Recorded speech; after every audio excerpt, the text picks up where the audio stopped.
off exit. Michael Pennell on the outside lane. Cole Baxter on the bottom had a big slip off exit. They line up still 2 by 2. Here comes Chaffin and Barnes swinging to 3 and 4. Pennell with a good start there, brings them through turn 4.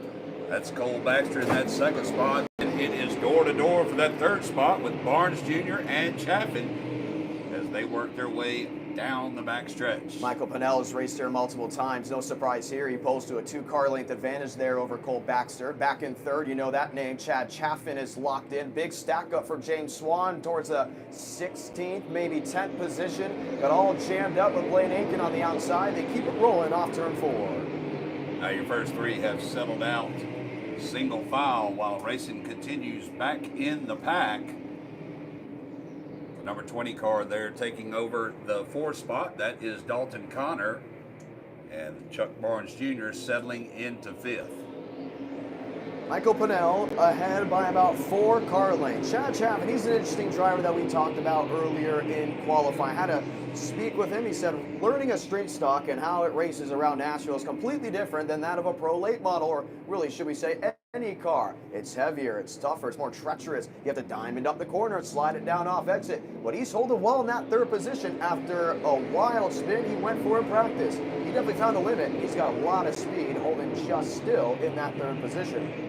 Chad Chaffin has more laps around this track than anybody in this field, and when it comes to experience, he is the leader. We'll see how he can wheel this street stock around as we see Kenny Vitato bringing it down to pit road early as we complete lap 5 of this 100-lap feature. Dalton Connor sits in that 4th position. He's currently their Street Stock Series Championship leader for CRA. He won the championship last year. He ran well at Bristol, had a tough outing there at Anderson, wanting a good run nonetheless to hold on. It's going to be tough to hold on to that of Chuck Barnes Jr. that's now lined up in the 5th position. Now, they definitely backed it up on the speed side. You can see a lot of tire fall off in these machines. Once again, very heavy stock cars. That's why they are called street stocks. The thing to keep an eye on for is what these drivers do managing tires. Tires, tires, tires. We talk about it all the time here at Nashville. It's an even bigger talking point here with the stocks. Exactly, Jonathan. These heavy cars, you will burn the tires off if you don't pace yourself. And that's what we see right now. These drivers are settling in, finding out what they have and where their car likes to run on this track and where they can make speed. So we're only just a couple laps in this 100-lap feature live from the Nashville Fairgrounds Speedway. If you're watching on Track TV, want to say hello and thank you for coming on in. Rolling around the track, Dylan Oliver, Cole Baxter, Dalton Connor have all slotted through. Michael Pennell, a big talking point at Bristol was how he was well known here at Nashville and doing great things. We have our own Street Stock Series. They mainly run on the quarter mile, but it's a big opportunity for them once again to run on the 5/8. They do it twice here with CRA, and already showing that if you know your way around this 5/8 track, you're going to get it done up front. Absolutely. Michael Pennell with a lot of laps around this quarter mile now, challenging these high banks here in Nashville as we watch the leaders roll through 1 and 2 and down the backstretch. No change up front. It's Pennell, Baxter, Chaffin, Connor, and Barnes, your top 5. Baxter 6 back, Chaffin a 2nd and change back, Dalton Connor nearly 2 seconds back as well. The CRA Street Stocks powered by Jegs will not utilize the choose cone today if we get the opportunity to have the caution come on out, so keep that in mind.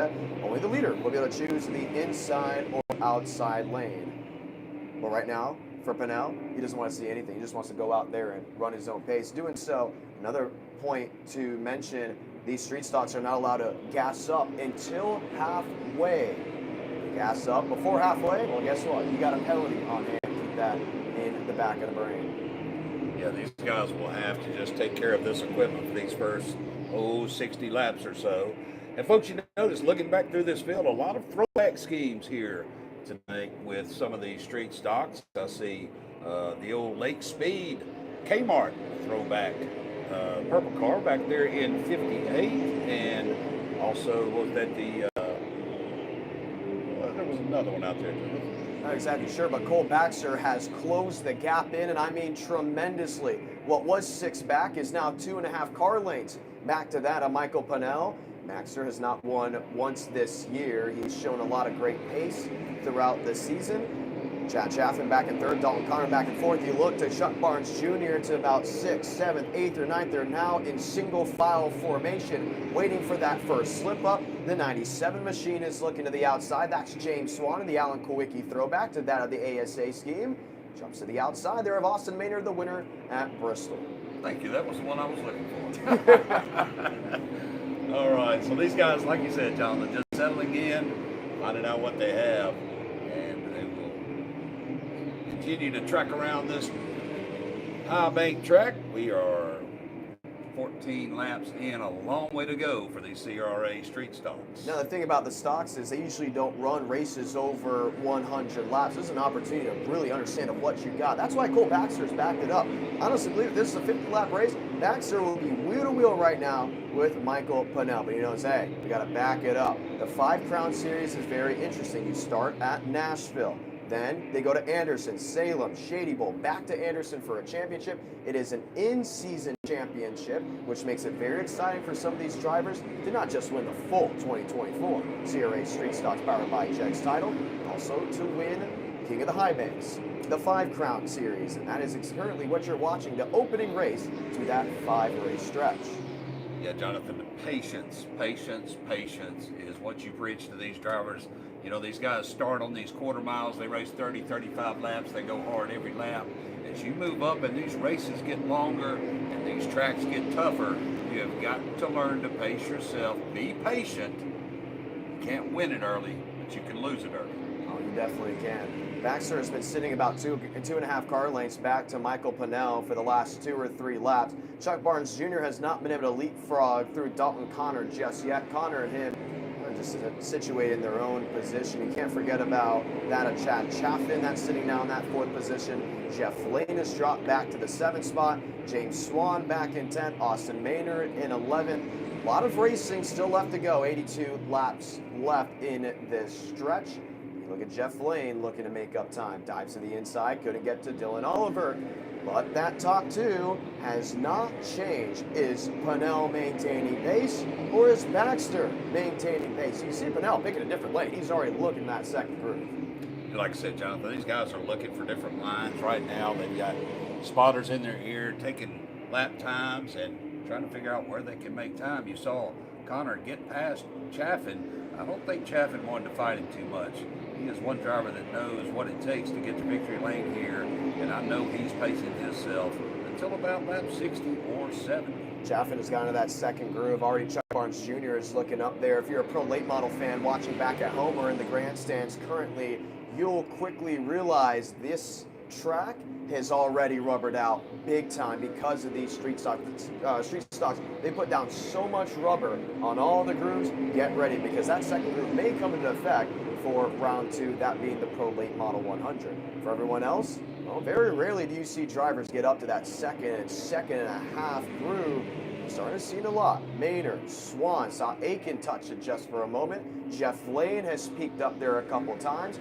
This top 2, top 3, top 4 have all stretched on out. Trying to see who has what it takes for the end. A good battle shaping up here in the 6th, 7th spot. That's the 21 of Jeff Lane to the outside of Brett Hudson in that 00 as they go side by side down the back stretch.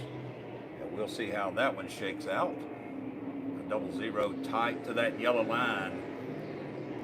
And Lane holding him down there. The 00 just by a few feet that time by. Ooh, tight to the inside.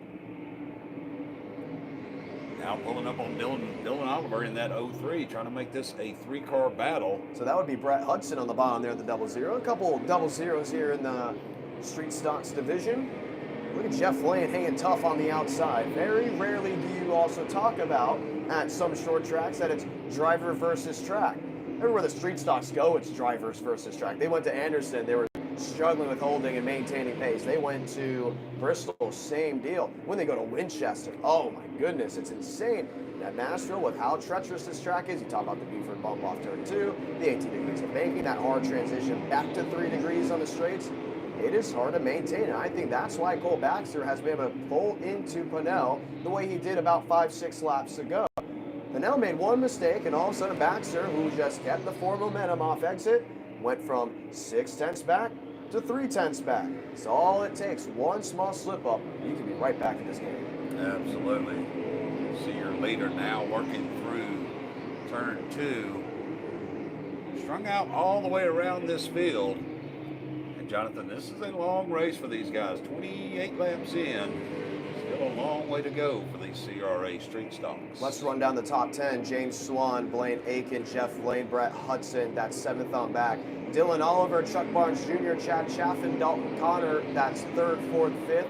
Cole Baxter, Michael Pinnell round out that top 10. Look all the way back. Marcus Elliott, 22nd.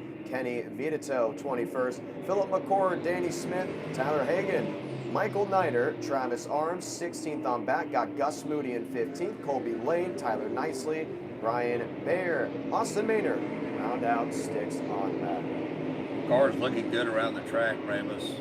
Not a lot of sideways, but later on in this race, as these tires go away, you'll see these cars start to fishtail back and forth, coming off the corner, trying to get the power down. Whoa, speaking of that, our second place car slid it sideways right through the corner. That is Cole Baxter, and he looked like he was dirt tracking these high banks, able to hang on to that spot. Now, big time. You're going to see a lot of these drivers struggling with that for 2 different reasons. One, no spoiler, no massive spoiler, giving them all that downforce on entry.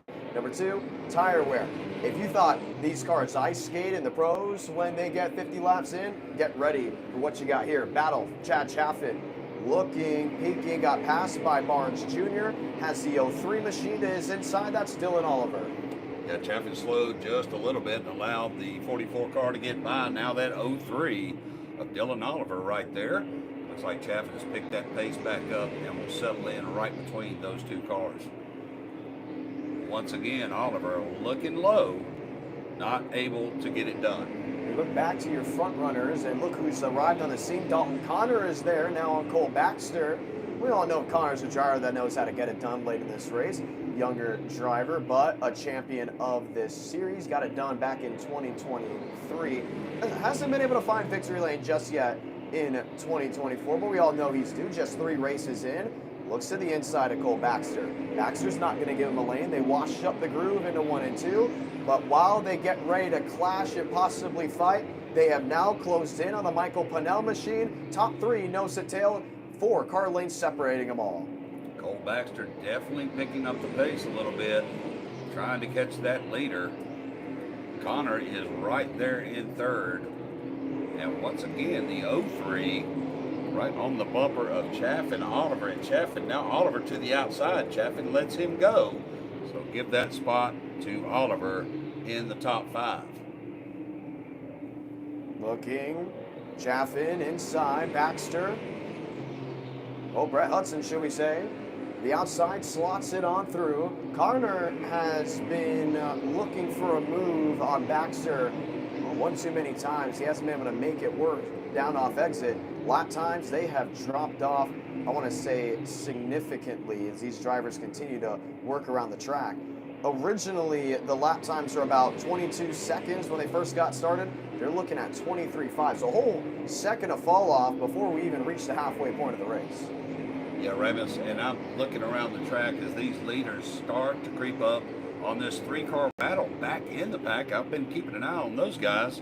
Philip McCord, Danny Smith, and Tyler Hagan have had their own battle. We'll see how that affects the leaders as they start to catch lap traffic. And these are the drivers that have also raced on the quarter mile consistently at the Nashville Fairgrounds Speedway. Oh man, one sideways. That is the 58 of Danny Smith. Philip McCord, we talked about it, if I'm not mistaken, in qualifying. That is a Nashville team. You got Payne Hamlet, crew chiefing, setting the car up. Philip McCord races consistently here at the Nashville Fairgrounds Speedway. This is a real feel-good story to have that 282 running around the track. The only problem is you got 3 drivers lined up nose to tail, with the top 3 lined up nose to tail, and quickly closing in quick off the end of turn 2. Yeah, like I said, now you can see the 58 looking low. These guys have been racing back there, and we'll see how that affects these leaders as they start to catch them. Notice that 58, that's that old throwback from Lake Speed, the Kmart car. Really neat to see that throwback. Brings back a lot of memories back in the day. Now those guys go single file, and this next lap or 2 The leaders will have to negotiate around those 3 cars. So if you're Michael Pennell, what do? Do you wait back and just fall in the clutches of Cole Baxter, who is sitting there now a car length and a half back to your 07? Or do you clash with McCord and jump to the outside? That's exactly what he does now entering 1 and 2. Run stop, clears 1. Only ordeal is that there's 2 more machines locked up in front of him. Baxter swings wide. Baxter gets the drive off exit. Clears the Philip McCord machine. Top 2 now stretched in nose to tail. Good job by McCord there just to get down and give these guys a lane up front as they Pull up on the 58, does the same thing. Good job there to move over and let these leaders fight it out. The only problem is Pennell is running in a place that he hasn't ran all race long. That's that 2.5 groove up. Seen a couple machines go up there, but I don't think there's enough rubber to make it work. Dives to the inside of 3 and 4. Has Baxter stuck in the middle of 2 lap machines. Threads the needle, maybe not. Jammed up on the outside lane. Here comes Dalton Connor with the move. It's wheel to wheel for the 2nd position. And just like I was talking about, Pennell gets through pretty easily. Now Connor, trying to battle through these cars, has to split them. You see the 58 sideways off the corner, and now the top 3 clear those lap cars. Clear as day. The only problem is for Baxter, the position he wanted, he didn't end up getting, and the position he had, he ended up losing. So put Dalton Connor in the 2nd position with 1 opportunity. Hunt down Michael Pennell and find a way through. 1 problem. He's a 2nd and change back now after navigating through the lap traffic. Chuck Barnes Jr., a regular at the Salem Speedway, is now finding his way through the Philip McCord machine. Jumps to the bottom, wants the middle, can't get it done. You're starting to see lap traffic really shuffle the deck, not just from what was that top 3, but from 4th, 5th, 6th, 7th, and soon to be 8th, 9th, and 10th. And I'll tell you what, Jonathan, that 58 of Danny Smith is hanging on to that car. He is really having an issue sideways in all these corners, and we'll see what happens as this field kind of gathers up on the back bumper of him. Now we see the 03 and the 00 going by the 282 as we work lap 44. 5 laps, or should we say 56 laps to go. But this is race 1 of the 5 Crown Series at the Nashville Fairgrounds Speedway. Once again, they'll head to Shady Bull. They'll head to Anderson twice. They'll make their way out to Salem at some point during the running. That'll be race 3 of the 5 Crown Series. Once again, a championship within a championship. That's what the CRA Series does. It's very exciting. It's always a lot of fun to watch. You can watch it on Track TV, Racing America.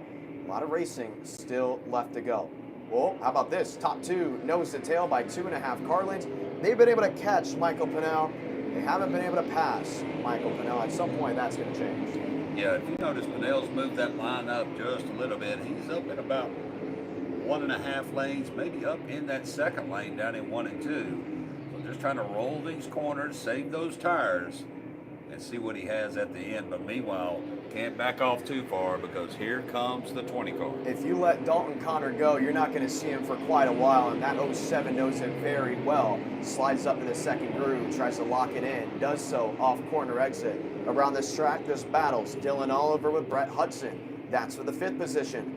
Chad Chaffin dropping back with Jeff Lane. That's for the 7th position. 2 apiece there. Blaine Aiken has James Swan on the back half of the machine. That's for now the 9th position. They've grouped together after early in this race. It was all about tire management. Now it's about clashing. Pennell, Connor, nose to tail off turn 2.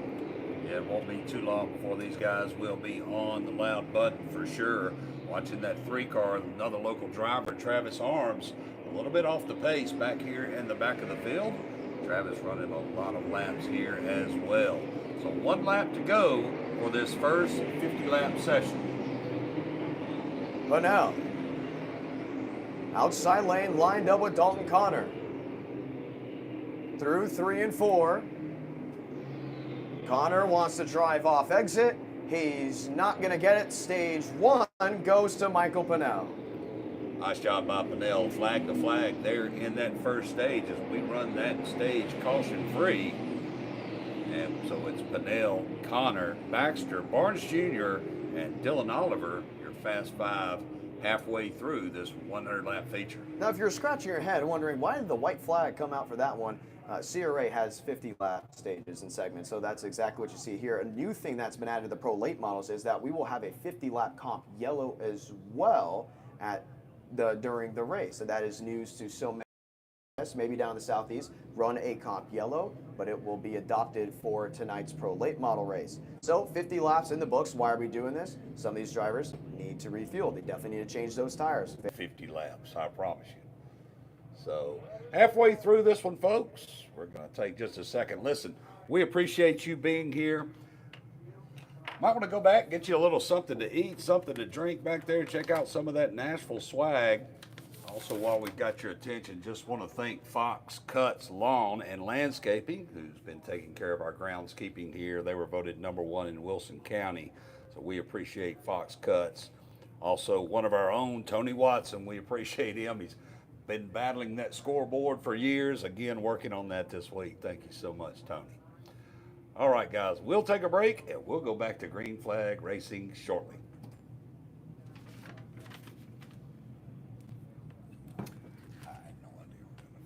What happened? I had no idea we were doing a 50. Yeah, no, I'm surprised they threw the white flag. That was the first I time wouldn't they've be thrown a talking white about flag tire with us. conservation if we were talking about going. No, I mean, I knew it was to 50, but I don't know why they threw the white flag. That's what shocked me. I was like, man, Well, they that's never true. throw the They white flag. They don't do that in when they do stages in NASCAR. How is everyone doing? I haven't been able to talk to you. What's so, up, kids? How's it going? You should be here. It's a YouTube short stream of it. I see you. Tuesday we have qualifying. It's gonna be a lot of fun. All right, so they just line them up. We don't Line even, 'em up, we don't even legally. go to the pits. All right, we're just gonna line you No, up. I want to Crew talk about come this, to so you. I'll throw that in there. Yeah. I'm gonna step outside for a second. All You good. Do that. So they've lined up on pit row, and they'll go right to work on the tires, checking everything up, possibly changing up strategy as things go on. The first stage in the books for the CRA street stocks. Check the back half. You see some drivers gonna possibly refuel the machines. The whole lid is off on Dalton Connor's machine. What they also go do is cool the cars off, take the hood off completely, and check things around. Yeah. Guys like Chuck Barnes Jr. gets out of his car right away. He's working on his own car. Okay, yeah, that's cool, that's cool. Hudson working Ready? on his own car.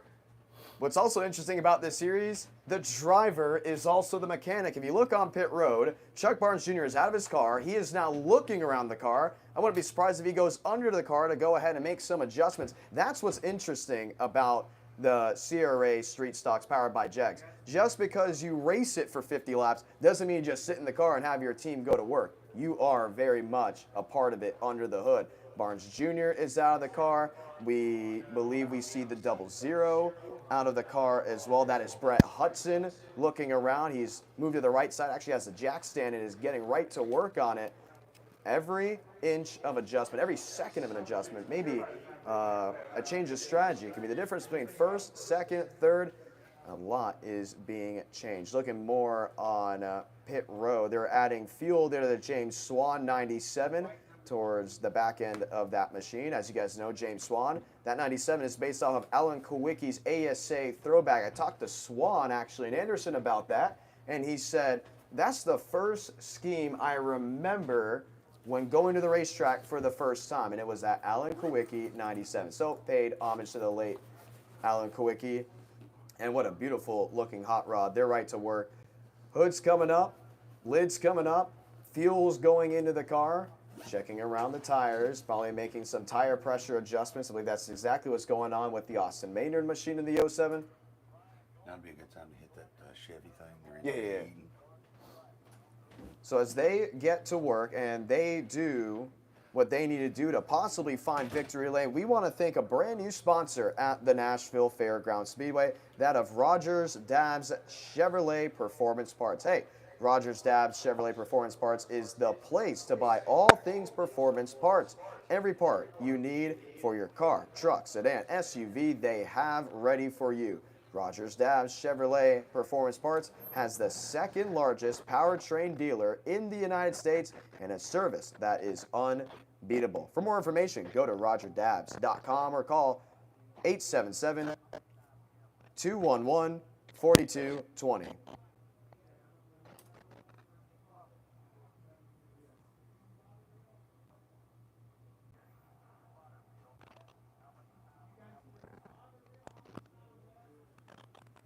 How are you guys doing? I'm going to be speaking in between stages. So when I'm speaking out, I'm still looking at the chat. Like, the chat is right there.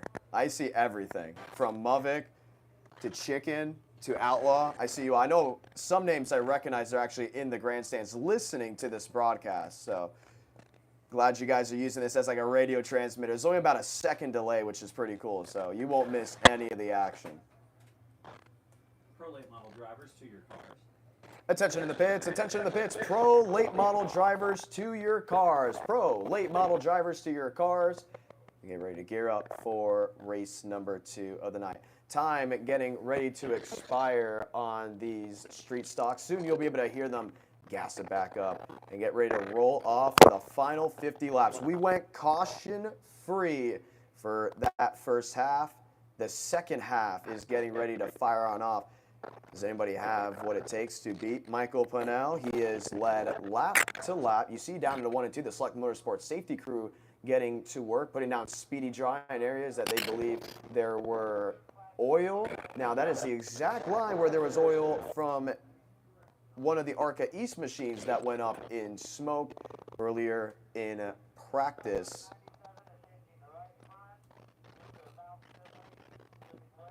We are hearing some updates on certain drivers that are changing some things around. There may be a valve stem leak there on James Swan's number 97. They're still quickly to work. Matter of fact, they're going to change the right front on that 97. You see the brand new Hoosier tire coming on out.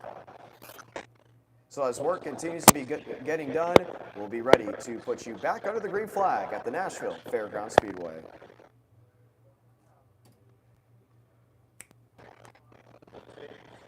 I have to make sure I'm muted before I talk to you guys. Thank you, Wes Edits. So I don't do this really for a lot of viewership. I do this so people down there can hear the radio transmission. I can listen back to my broadcast with certain quality, see what I do in the middle of a broadcast. It's very, very helpful. And you guys get to hear it as well. It's an opportunity to showcase short track racing to an audience that may not have the opportunity to see short track racing. Short track racing is behind a paywall. So it's very hard to hear about certain names, certain guys running. It's a perfect opportunity to hear what I'm doing, what I'm changing. I got a lot of races being called in person. I'm only doing Nashville for the videos. I want to do the full season. We'll see if we do the full season. I'm excited for qualifying this Tuesday. I'm excited for the race this Friday for the Indiana 500. It's going to be a blast. We have 60 drivers going for 38 spots. It's going to be nuts. You're not going to want to miss it. If you're new, feel free to subscribe. I know I just promoted it on Twitter with the live stream. If you haven't already, please go ahead and subscribe to the YouTube channel. It's going to be a lot of fun.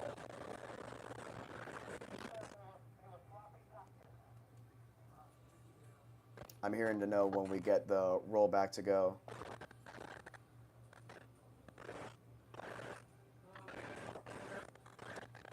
So race control is over there, and I'll hear, hey, time to wrap it up, go, and then I'll pull it back.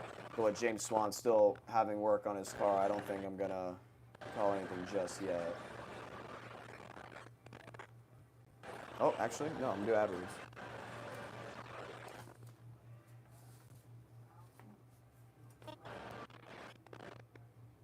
For the fans down in the stands, let's talk about Jags. Nashville Fairgrounds Speedway would like to thank another year-long supporter, Jags. Why do millions depend on Jags for their high-performance car parts? It's simple. From the iconic mail-order catalog to a fully stocked digital commerce experience, they have built a preferred destination for every gearhead, professional racer, weekend warrior, and restoration nut who wants to take their vehicle to the next level. Jags, the proud sponsor of the CRA Street Stocks.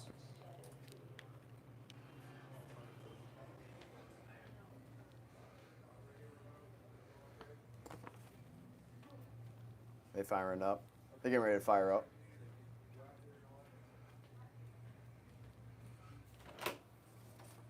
Ready to fire it up? Baby, I'm always ready to fire it up. They ready to fire them up. All right.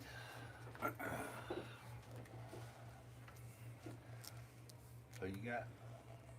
Sorry? Who you got? Connor. Dalton Connor. I like that. I like The that. second. I like what the 07's done, but they went right to work on it. Well, we'll see if they make. They know exactly what they're doing. Did they change 4 or 2? Did you notice? No, most of them didn't change. Just tire pressures, fueling it up, and then the right front there, a Swan got changed because he had a valve stem leak. So they're not allowed to change, do we think? Unless it's approved by the CRA officials. Okay. So tire conservation is Still. That's And they're still putting speedy dry. Someone dropped something. I'm surprised Chaffin's fallen back so far, to be honest with Nah, I think he pushed it like a pro late model. you. Maybe. It may be. He was not overly confident when I spoke with him earlier today. Is that right? No.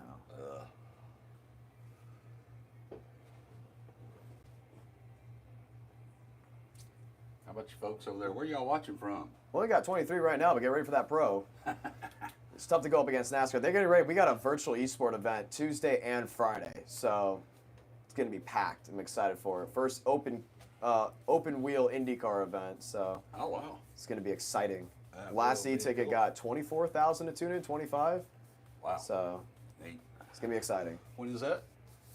We have the main event is Friday, and then qualifying where we have 58 to 60 guys will be Tuesday. We'll bump 58 to 60 down to 38. Okay. Huge field. No, Ready to roll? No last chance qualifier or nothing? You slow, you're slow. Not my fault. You hear them rolling up, ladies and gentlemen. They're going to get ready to fire back off for the final 50 laps of race 1 of the 5 Crown Series here for the CRA Street Stocks powered by Jags. This 100-lap race already has 50 in the books. The U.S. Air Force pace car has the lights on. You hear them thundering off. And for some of those drivers that got out of the car to make the adjustments with their team, they're strapped back in and ready to go to battle for the final leg of this race. Who's going to come out on top? John Nix here with myself, John Ramos. John, behind the scenes, I said, it's going to be Dalton Connor. Yeah, It's gonna be Dalton I like Connor. that pick. I'm going to stay with the local guy. I'm going to stay with Pinnell. I think he paced them really well in that first session, and he's still out front. They made some adjustments. Hopefully they made the right ones, and maybe we'll see our local guy go to victory lane here in the CRA Street Stocks. Now, the first ever street stock race I saw was at the Salem Speedway back in 2022, and the first thing I was told is don't forget the name Chuck Barnes Jr. And when you hear Chuck Barnes Jr., make sure you check that last couple of letters because it's either junior or senior. Both of them are strong drivers. Chuck Barnes Jr. originally was not on the entry list before we got going here tonight. Guess what? He showed up, and he's ready to give it his all. He restarts, should we say, in that 4th position. If you're a fan of street stocks, you know to never look away from that 44. Absolutely. He has shown strong speed here early in this one, and I think we are in for a well of a finish for the CRA Street Stocks. Again, folks, we're glad you're here. Hope you're enjoying this. I know we are. And this is just getting the night started. Lots of laps of racing on these high banks to go, the Pro Late models, and of course, the ARCA Menard Series East, Music City 150. Now, some have asked, why is it down from the 200 to the 150? That was the original length when the ARCA East first arrived here at the Nashville Fairgrounds Speedway. It was bumped up to 200 for a couple of years, and they say, you know what, let's go back to the way it was. And honestly, it has brought a great car count. It's brought a great, amazing base of fans out. They know they're getting 5/8 racing tonight from the stocks to the pros. There's so many favorites in all 3 divisions. I know I'm talking about what's next, but I think we got to be talking about also what's now. The cool thing about the street stocks, they will not be utilizing that choose cone. They're one of the few series that go to this big track and do not use that giant cone navigated towards the All-American 400 sign. The only driver that's allowed to choose inside or outside, that of the race leader. Pinnell is on the bottom as of this moment, while Dalton Connor on the outside lane once they get it fired off. Just a side note, Jonathan, I see down in turn 3 and 4 of the quarter mile that Travis Arms, the 3 car, has pulled that car in, and he will retire from this event. Hate to see that, Travis. Another one of our local drivers but he will be back, I am sure. I wouldn't be surprised. Now, the local division race on the quarter mile. 2 times a year do we see street stock racing on the 5/8. That for ARCA Week and that for All-American Weekend. That's right. These guys will be back for the All-American 400 weekend, which is a huge weekend of racing here at Nashville. Folks watching in on Track TV and Racing America, make your plans to be here. If you've never attended an All-American 400, you are in for a treat. And not only the good racing, but take it down the street to Broadway and do some honky-tonk and get you some hot chicken while you're here. You'll have a great time in Nashville, I promise you. Going to be a lot of fun. We'll soon get the lights off on the top of that pace car, and we'll be thundering back to turns 1 and 2. Dalton Connor, former champion of this series, he's on the outside. Michael Pinnell, he raced well in Bristol. No surprise here. Tennessee is very much in his blood. He's up front at Nashville, currently pacing down into 1 and 2. Chuck Barnes Jr., you know him very well up there in the Midwest, from Salem to Winchester, Anderson. That 44 on the outside of row number 2. Don't look away from Cole Baxter. When lap traffic became, I wouldn't say a problem, but definitely a factor in this race, he was able to navigate through. He found his way around these machines a little bit better than others may have thought. Dalton Connor just a little bit better in that case, but when you're looking lap by lap, when lap traffic hit, he's able to sneak his way through. Keep an eye on that number 19. Chad Chaffin, the number 3, we're used to seeing him in a modified. Sometimes we'll see him in a pro. Outlaw modified, yes. Well, today he says, let's go street stock racing. It's been a big challenge. Hey, I'll tell you what, he can wheel just about anything. He is one of those drivers that we call a wheel man. You can put him in a golf cart and he will get it done. So I was kind of surprised to see him fall back, but really interested to see if Chad can make his way back up through this field. So letting these guys get these tires warmed up, get the heat back in the engines, making sure this track is ready to go green for the final 50 laps of this feature race. Very few had the approved change of a tire. You know, James Swan was one of them. Others just making tire pressure adjustments. We'll soon get that one to go, ready to fire off. Jeff Flade, Austin Maynard. We have a lot of great drivers in this field that were just pacing and waiting for that first green and white checkered flag. You saw the yellow lights on. We're going to see if we get the one to the air. Not sure if we'll see it just yet. Remember, they put Speedy Dry on this track, so they want to make sure everything is A-okay when they race back to turn 1. Yeah, Jonathan, I believe that's why we've not gone green yet. They're just kind of rubbing in that Speedy Dry, making sure that this track is safe to run. And we should go back to green, probably get the one to go this time by, if I were to guess. But I'm excited about this one. A beautiful car, a beautiful field of cars here on a beautiful Saturday afternoon here in Middle Tennessee. We're excited about the finish of this one.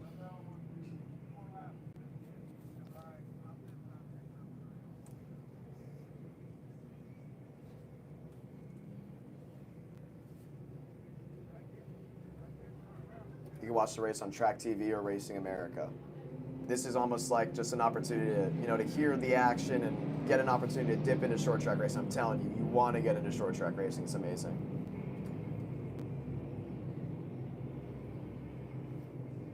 They hear the music. Huh? He did that. Can they hear the music? They heard both of us. No, they can't hear the music. You should hear the music. We're rocking up here, man. You see me heads. So. They heard you first, and I clicked off, but I accidentally clicked off on the other one.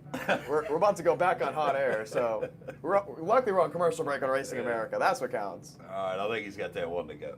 Yeah, we got to go one to go. All right, ready? Yeah. Stick to the air means one thing, ladies and gentlemen. We're going back green this time by Michael Pinnell, Dalton Connor on that front row. Then it's Cole Baxter and Chuck Barnes Jr. on the second row. Dylan Oliver and Brett Hudson on that third row. Pinnell led the first 50 laps of this race. The next challenger, a veteran in the 44. A stud in the 19, a champion, that in the number 20, lined up 2 by 2. Crowd on their feet just one more time as we get ready to go back. Green flag racing in the CRA Street Stocks, powered by Jags.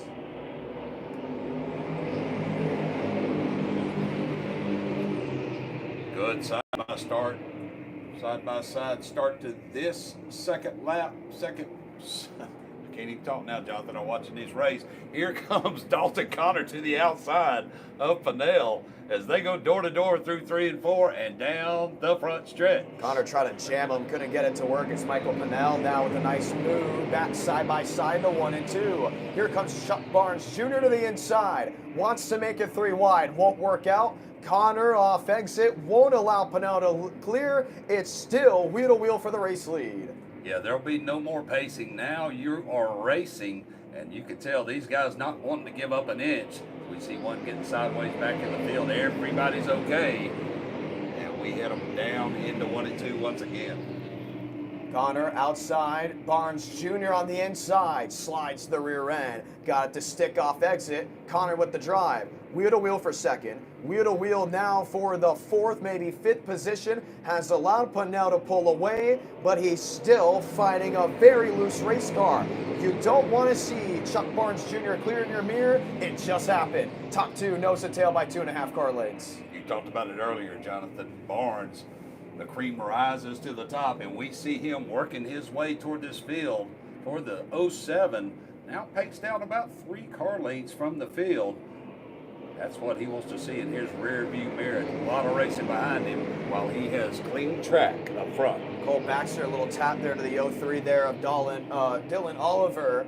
Nose to tail back at it. You see Brett Hudson in 4th trying to work his way on the Dalton Connor 20. That's not going to work out. 6/10 the difference between Michael Pinnell, Chuck Barnes Jr., Connor, Hudson, Oliver, Baxter, Jeff Flane, Austin Maynard to round out the Elite 8. Maynard is going to be a driver that if he's going to get it done, it's going to come from a closeout move like he did in East Tennessee. Swings wide, Aiken to the bottom. That's wheel to wheel for position off turn 2. 21 there of Jeff Lane tried to jump outside and make time. Didn't work for him, so he tucks it back underneath the 19 car. As we see the 05 and 29 battle now down into the corner. Well, I'm not sure what they did there to the Chuck Barnes Jr. machine, but they made it quicker now. Half a second the difference between the top 2. When he found his way around Dalton Connor with Dylan Oliver as well, all eyes opened up like, whoa, that was a big break that they needed for a stage to get it pointed in the right direction. Laps fading away, 43 left to go. Top 2, top 3, nearly the top 4 separated by just a second. These guys were really racing hard back through 2nd through 6th spot. Pinnell able to pull away now, pacing himself out front, just what he wants to do to try to win this race as we see the double O's all look underneath the 20 car of Dalton Connor and thinks better of it and tucks it back in, Ramus. Yeah, Brett Hudson played limbo, but Connor kept him in a jam. He was not going to allow him to make the move to the inside. Street stocks, you really need to wait for someone to make a mistake or just out-drive them like Chuck Barnes Jr. just did. How do you do that?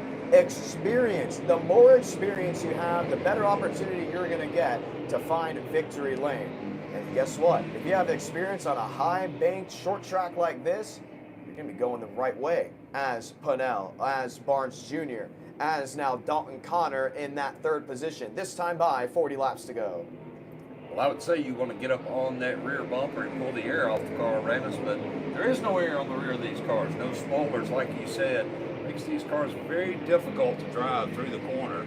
And like you said, it's just a matter of making a mistake and taken advantage of for that. But right now, everybody's single file. Pinnell still out front, 60 laps in. In this day of stock car racing, you always talk about side draft, aero, downforce. There's not even a shark fin on this street stock. There is nothing. I honestly say there is no downforce in this car. If you are not making the time up you want, it comes down to what's going on either under the hood or inside the cockpit. So keep that in mind. Chuck Barnes Jr. has been racing this car for years. He's been racing at tracks like this for years. He's still around that 8/10, 6/10 range. Is he backing up to make a drive to Pinnell? We've already seen it once tonight by Baxter, who's now in the 6th position. The only problem is, if you wait too far back, someone like Dalton Connor, who's going for a championship in the series, may say, I have no problem taking that away. I understand your strategy, but I have no problem going wheel to wheel and allowing Pennell to pull away just a little bit more if it means I get that second position. Yeah, just like I talked about earlier, Ramus, you can see these cars coming out of the corner now, starting to get a little sideways. These tires are going away just a little bit, and you'll see these guys have a handful, as we see the 29 and 05 still having a battle back there for about that 6th, 7th spot. Aiken keeps looking underneath, not able to get it done just yet as they battle down the front stretch. While up front, it's still Pennell, Barnes Jr., Connor, Hudson, and Oliver, your top 5. Look how wide Austin Maynard just went through 1 and 2, up to that third dotted line towards the outside groove. He gets the drive off exit. You do not want to be up there, even in a street stock. You look around the track, down to 1 and 2, down to 3 and 4. This track has rubbered in significantly. You know the series that's clapping and excited for that? The Pro Late Models. Because they know they're going to have a great track to race on. But for these street stocks, yes, it's great to run in those grooves. You still have it out of the groove of that third lane. Groove 2, you can make it work. Including if you down to the corner, you lose some rubber there on the Hoosier tire. Man, you don't want to get in that third lane. I do not like what Maynard's doing up there. He has now made his way to the inside with Aiken now trying to take a swipe on that outside. It's not going to work out. Those machines lined up 1, 2, 3. Chad Chaffin, who started up front, has dropped back to the 11th position. Up front, top 3, still under a second from each other. Yeah, and I'll tell you what, those drivers are having a great time, Maynard and Aiken. That is fun, racing each other side by side around this track. You know, they both like to make progress towards the front. Hard to do when you're racing that hard, mid-pack. Look at this, from Jeff Lane on forward, that is the top 7. They are in single file formation. Yes, Pennell has led every single lap up to this point, but with 31 laps to go, 32, should we say 31 next time by, and the top 7 are separated by just 2 seconds. That's 2 seconds, nose to tail. That doesn't mean you're out of the woodwork just yet. Also why? Chuck Barnes Jr. back to half a second.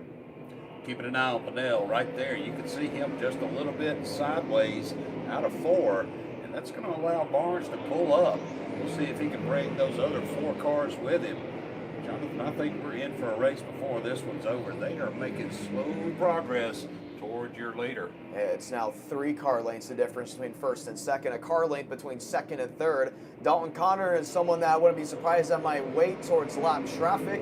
I would say in the next 10 or so laps, you're going to get lap traffic down to the 282 towards the back half of this field.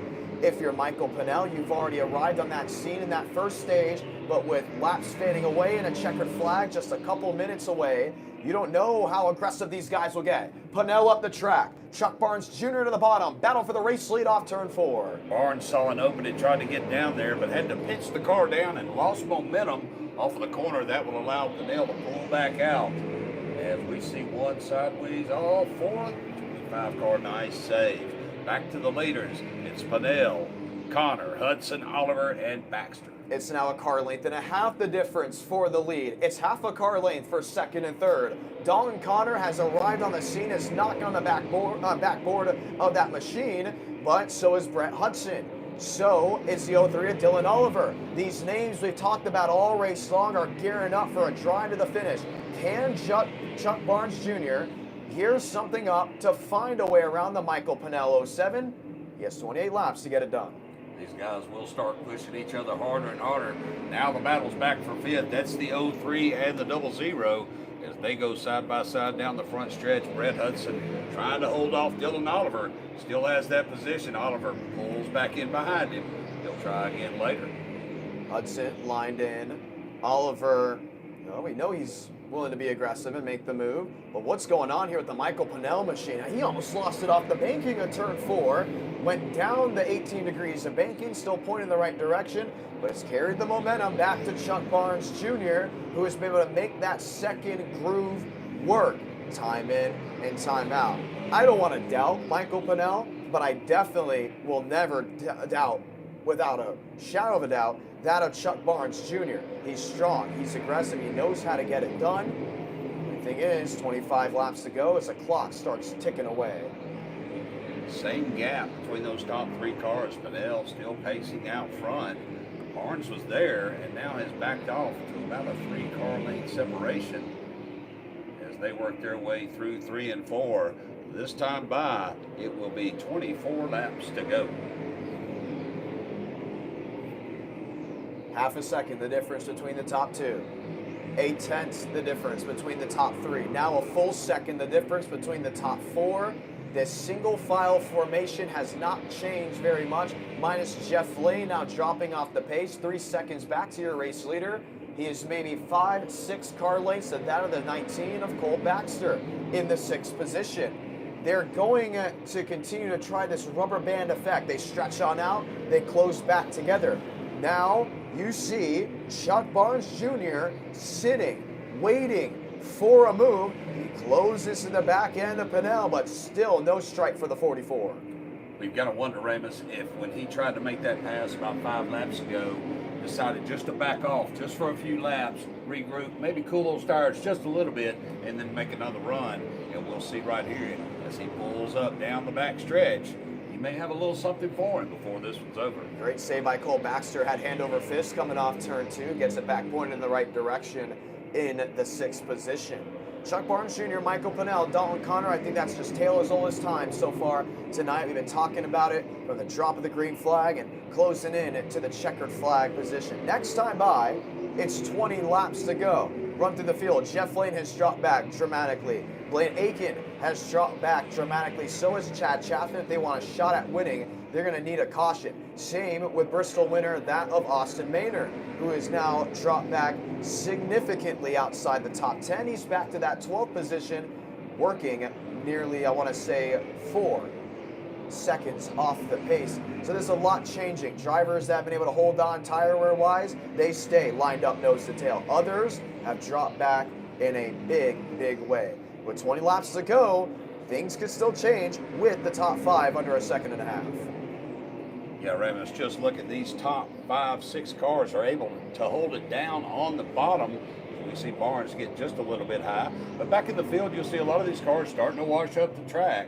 These tires are going away and they're losing speed. Like I said, meanwhile, these top 6 right there in that bottom lane. Barnes a little sideways, losing speed, and the leader's starting to gap him just a little more, Raymond. And now it's 6/10 between first and second. Junior had a big mistake through 3 and 4 that has allowed Dalton Connor to creep on to the back end of the 44. Brett Hudson is there now, really nose to tail. I mean, they're just a quarter inch maybe off of each other back across the start finish line. Barnes Jr., Dalton Connor battle for second to 1 and 2. Jonathan, looks like Barnes is really starting to struggle with the handling of this car. He's getting sideways. That is really heating up these tires and has allowed Connor to pull right up on that bumper and also the 00. Now, Brett Hudson said, I'll get in this mix as well. So those cars go second, third, and fourth, Nose to tail, trying to catch this leader, Michael Pinnell.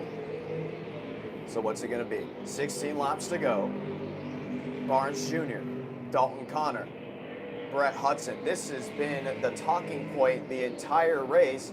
Michael Pinnell wants to do something that very few have been able to do. Win a 100-lap race and lead every single lap. The only problem is he has been able to lead every lap with these drivers maybe half a second behind him. It hasn't just been a smoke show where he has gapped them by about 2 corners. It has been there waiting. If you're Chuck Barnes Jr., you get the opportunity to go back to 3/10. Does that magical word of bump and run come into play where you have to use it? You can lead 99 laps in a feature event and still lose the race. absolutely. We've seen that before. Now we will see it again. As you see, Pinnell will now start pulling up into some of this lap traffic. Barnes loose in, loose off in that 44 car. He is working hard in that machine as we see Connor now trying to pull up. Lap traffic pulls down and lets the leaders go by. Nice move. Dalton Connor's got to be shaking his head right there. He had daylight open on the inside. Didn't work out. You could be hanging out in the grandstands. You could be hanging out back at home watching live on tracktv.com. But the big thing about it is these drivers are working it. Lap in, lap out, corner in, corner out. Even on the straightaway, some of them can't even mash the gas until maybe halfway down the front stretch. And it gets rigorous. It gets tough. 12 laps to go. You've been at it nonstop. Can you finish it out? Pinnell's been struggling. Look at this. Completely off corner exit. Sliding. What is this, a dirt track? I mean, he is just letting it rip off the exit of the corners. Can Chuck Barnes Jr. close in? We've had 2 different winners in the last 2 races. Look for the move. Brett Hudson to the inside of Dalton Connor. Hudson put the bumper on Connor right there in 1 and 2. Connor able to hang on. But Hudson now showing speed. Once again, pulls up on that left rear quarter panel, looking down low, cannot get it done this time by. Jeff Lane, Baxter, Oliver, Hudson, Connor, Chuck Barnes Jr. all chasing the tailpin of Michael Pinnell with 10 laps to go, coming to 9 this time by. 3rd, 4th, 5th, and 6th have dropped away from the top 2. It may be a clash of the veterans when this thing comes down to it. The only problem is Dalton Connor has dropped back out of an area that he can't even now reach out and touch the back end of the 44. Keep that in mind. Laps fading away. Michael Pinnell still trying to end this with a perfect race. Absolutely. Flag to flag is what he would like to see. Looking up in that rear view, he sees Barnes sideways and working hard. And knows if he can just hold a pretty wheel, Keep this thing steady in between the walls for another 9 laps. he's going to be going victory lane and picking up that guitar. And for some of these drivers, 1 spot is all they need for the 5 Crown Championship, for the CRA Street Stocks Powered by Jegs Championship. It's a consistent point system. You finish 3rd in Nashville when you know you could have finished 2nd. You lose by 1 point at the end of the year. You're going to say, oh, man, that was the one I could have definitely leapfrogged and gotten it done. 7 laps to go here with race 1 of the night. Chuck Barnes Jr. now is stuck in an area where he's going to have to battle and hold on for the 2nd position. Yeah, Pinnell has separated himself by about 8 car lengths now, and those next 4 cars are still nose to bumper as they work down the front stretch. 6 laps to go this time by. 7 car lengths the difference between 1st and 2nd. Less than a car length the difference between 2nd, 3rd, make it even 4th and 5th. They've all gone back to that single file position.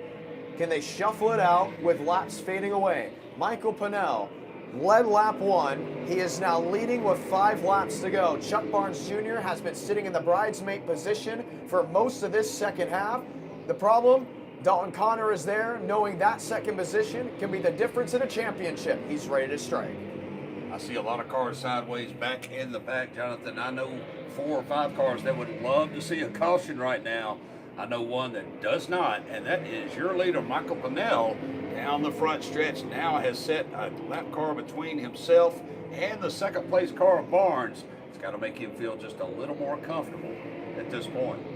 4 to go. Will be 3 laps to go this time by. Barnes Jr. has Dalton Connor right on the back end of that 44. How about a look for the 4th position? Oliver to the inside of Hudson. Hudson gets the drive off corner exit. That's not going to work out. The position you're in right now could stay when the checkered flag waves unless you make some bold decisions quickly.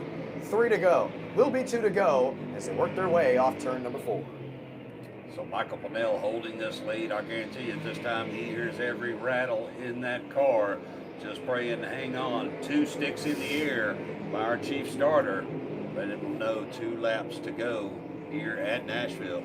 2.5 the difference. At one point, Chuck Barnes Jr. had it down to 3/10. Laps fading away. 2 to go at the start-finish line. The white getting ready to fly out. Through 3 and 4, Pinnell just a little sideways. Everybody else, and now the race is on back here between Hudson and Oliver as they go side by side. Meanwhile, your leader all alone out front. Long-term driver at the Nashville Fairgrounds Speedway, that of the 07, goes lap to lap, leads them all, and will end it with a perfect race. How about that for Michael Pennell? Checkered flag in the air, and he will win the first 5-crown feature of 2024. Chuck Barnes Jr. in second, Dalton Connor in third, Dylan Oliver, Brett Hudson, Cole Baxter, Jeff Lane, Gus Moody, Blaine Aiken with Chaffin round out the top 10 to complete the third race of the 2023 CRA Street Stocks powered by Jag Season. A great race there, Jonathan. No cautions. These guys ran caution-free. Kudos to them. Hard to do here at Nashville, but they got it done. What a great win for the local driver here, Tyler Pennell. You saw these fans come to their feet cheering on our local driver, so congratulations to Tyler.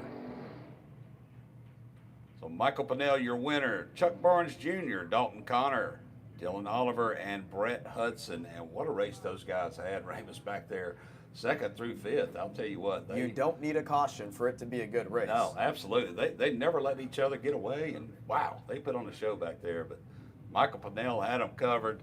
Congratulations to him.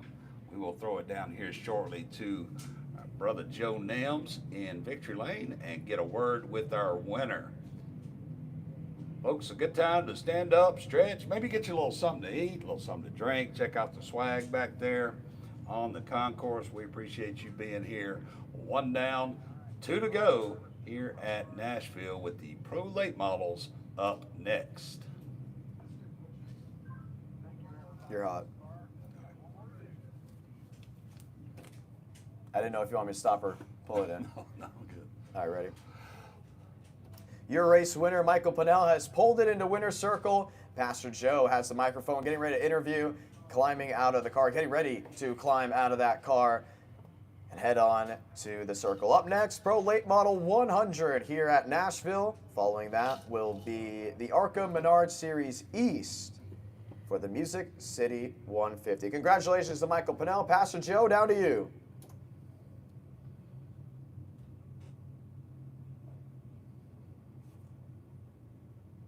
Pastor Joe, down to you. There we go. Pastor Joe. We are only doing one more race after this. I'm not allowed to do the ARCA. I'm not allowed to live stream the ARCA. But it's fun. Every weekend I'm calling races now. 2 at Anderson, at Nashville the week before. Nashville this week. I get 1 weekend off to do the e-ticket event and then back at it again. I'm in Michigan twice in the same weekend. I might be in North Carolina as well, so I have to go from North Carolina to Michigan. And that's, I believe, West Michigan to then East Michigan, back to Nashville quickly to stream on Tuesday. It's going to be all over the place, but I love it. I love it. You got this. Oh, watch out, remember, your microphone. I want to make sure everything's good. Just in case you have conversations. Can they hear me if I go to the restroom? I don't think so. I don't think it will go that far. Oh, that would be disgusting. Oh, no. Sorry about it. I didn't do it, but I'm just, No. It has happened here. You know, Malcolm West had his mic on when he went to the Port of John one time. It's happened, folks. So remember, your mic is always hot. Okay. Yes, it is. It's always on.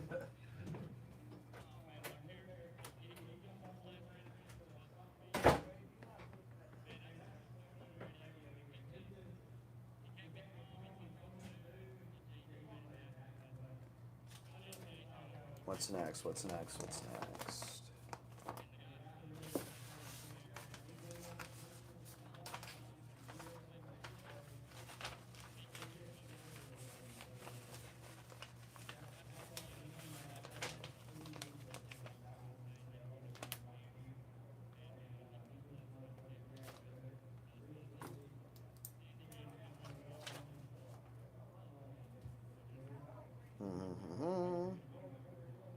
Okay, Pro Late Models.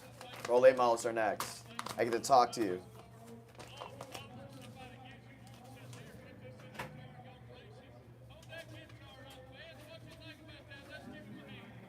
Did he do my Fox cut and give them a plug? He's supposed to, John Nix is supposed to plug my Fox cuts. Would you remind him of that? Yeah, I'll remind him. Yep, Thank you.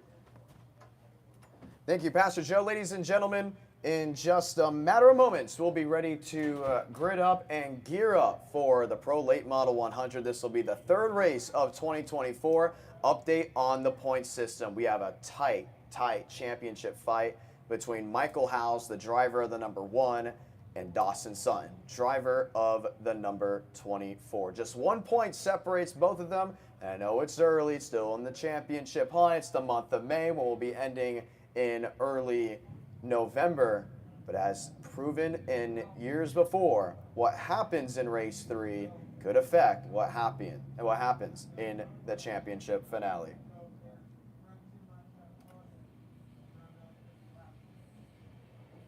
Are we going? Are we going?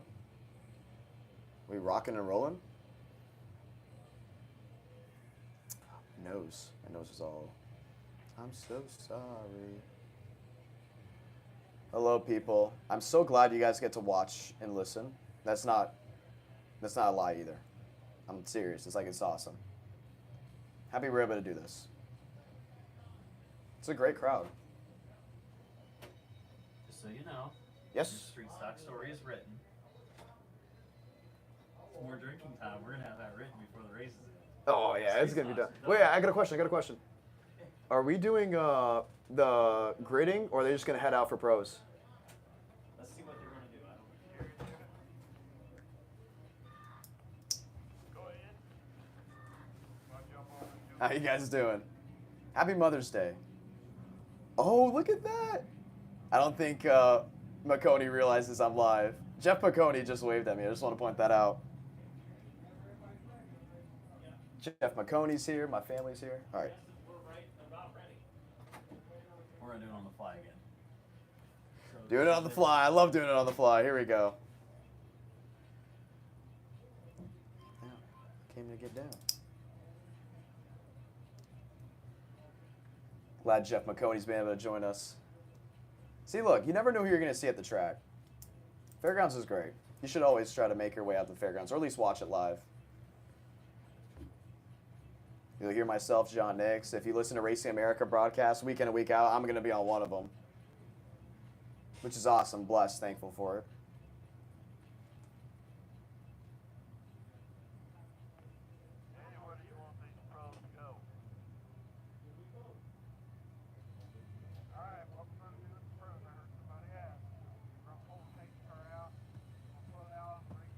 Dun, dun, dun. What's up, guys? I've been reading all of it. So I'll be calling a race, and then like when John goes, I'll peel over. So I am reading it. You'll see my facial expressions. If I wave, I say hi. If I go like this, that means okay. Or yes, cool, thank you, all of it.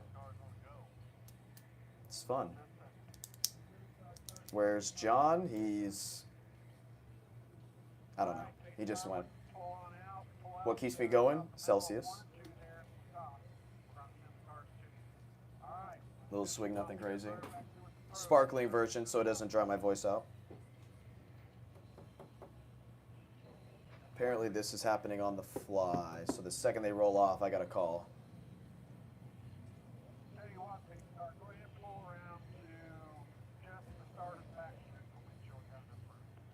Okay, so we're going to start with Troy Hall and Brian Gray. Am I going to have time to read their sponsors? I don't think so. If we're going on the fly, there's no way I'm going to have time to read the sponsors. I'll try to get the sponsors all during the race. Because to the street stocks, I finished it, and then they went right away. So I'm hoping to get like the wave lap and stuff. And I don't want to be told I'm doing it wrong. So to the ones listening at the Nashville Fairgrounds Speedway, hello. I saw a couple of you guys waving once the live stream went on. So glad to have you all here.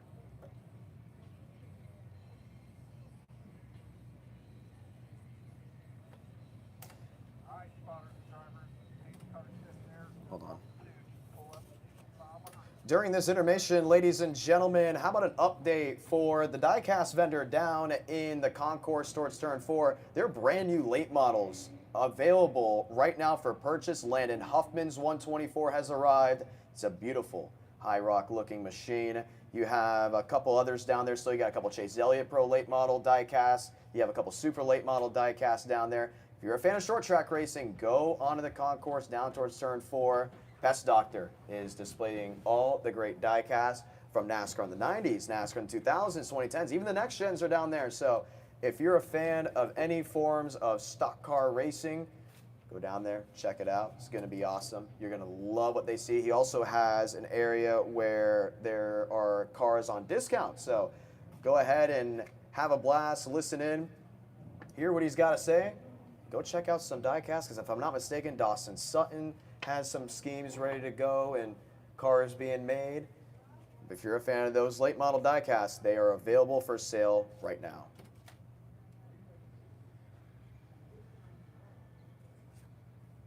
Always got to help the diecast market. It's a must. What's that? One of the Congress. She is she's here. in the Okay. Slate over here. Okay. And Norman Parton says she's about 1 of 5 that's standing between us and the bulldozers right now. Really? So, yeah. Just going to look her up. She's the reason why we're still in. Yeah, her and about 4 others. So we're just going to look her up real quick and Wow. give her a shout out. Supporting racing. That's how you get votes. That's right. That's how you get everyone's vote here. So apparently we're supposed to do this on the fly. Well, when I did the street stocks, I finished it and they went green. So should I just do where they're from and the driver so we can get a little talking points before? However you want to do it, brother. I'm in. You the man. Because we were supposed to just do the fly, and they're like, no, we're doing it on the fly. But by the time I finished, they're heading out. That's like the 3rd time that's happened to me. And it's not on them. It's because I'm not going quick enough, or I should cut some things out. So hopefully this does it. And then what I'll try to do is get all the sponsors being read so they get going. Uh-oh. We're rolling? Is that it? What's going on? Okay, I'm just going to mention the cars. They're not ready. They have all these pros sitting there. Our pro late models are rolling down the backstretch as we speak, ladies and gentlemen. We're getting ready to go green for the Pro Late Model 100. They'll line up, gear up, and get ready to roll on off. Another 100-lap race. Very rarely do you see a 100-lap race have 0 incidents like we had with the street stocks. And that was just a very unique race, but during that race, we talked about how this groove has really rubbered out. Look towards 1 and 2 when you get the opportunity. And there's rubber almost up to lane 3. Very rarely do you hear that at this racetrack down into 3 and 4. A lot of rubber on that inside lane. You know what that means? Multi-groove racing is getting ready to take place for 100 laps. Absolutely, Ramus. This will be a good one as usual. Our local pro late model guys going to battle for 100 laps here at the historic Nashville Fairgrounds Speedway.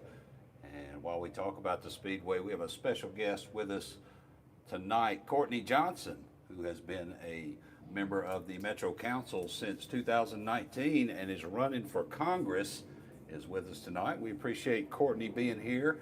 And folks, if you want to see racing in Nashville, you should support Courtney because she is fighting for us. You can go to johnstonforcongress.com and find out more information about Courtney. We appreciate her being here with us today. All right, Ramus, we are about to go racing pro late model style on the big track. And maybe wondering, who are these drivers? Let's give it a roll. Starting 16th, the number 86 from Lebanon, Tennessee.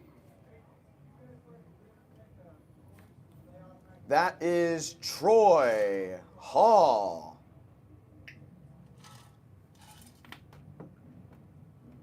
Starting 15th from Hamilton, Ohio.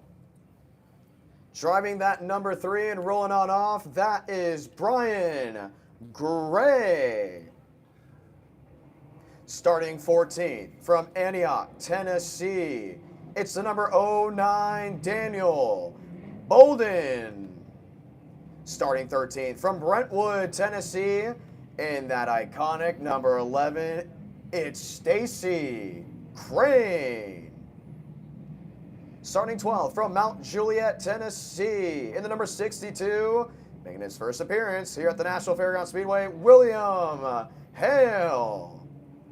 Starting 11th from Lebanon, Tennessee, performing double duty today, it's Hunter Wright.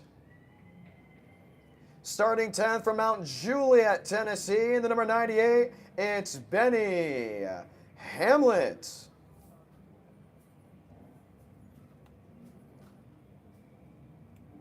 What was the redraw? The redraw has not been updated here. Do you remember? It's Doozer. No, I got it right here. You know, matter of fact, they're already rolling. Why not? I got it. Oh, you got it? That's the lineup.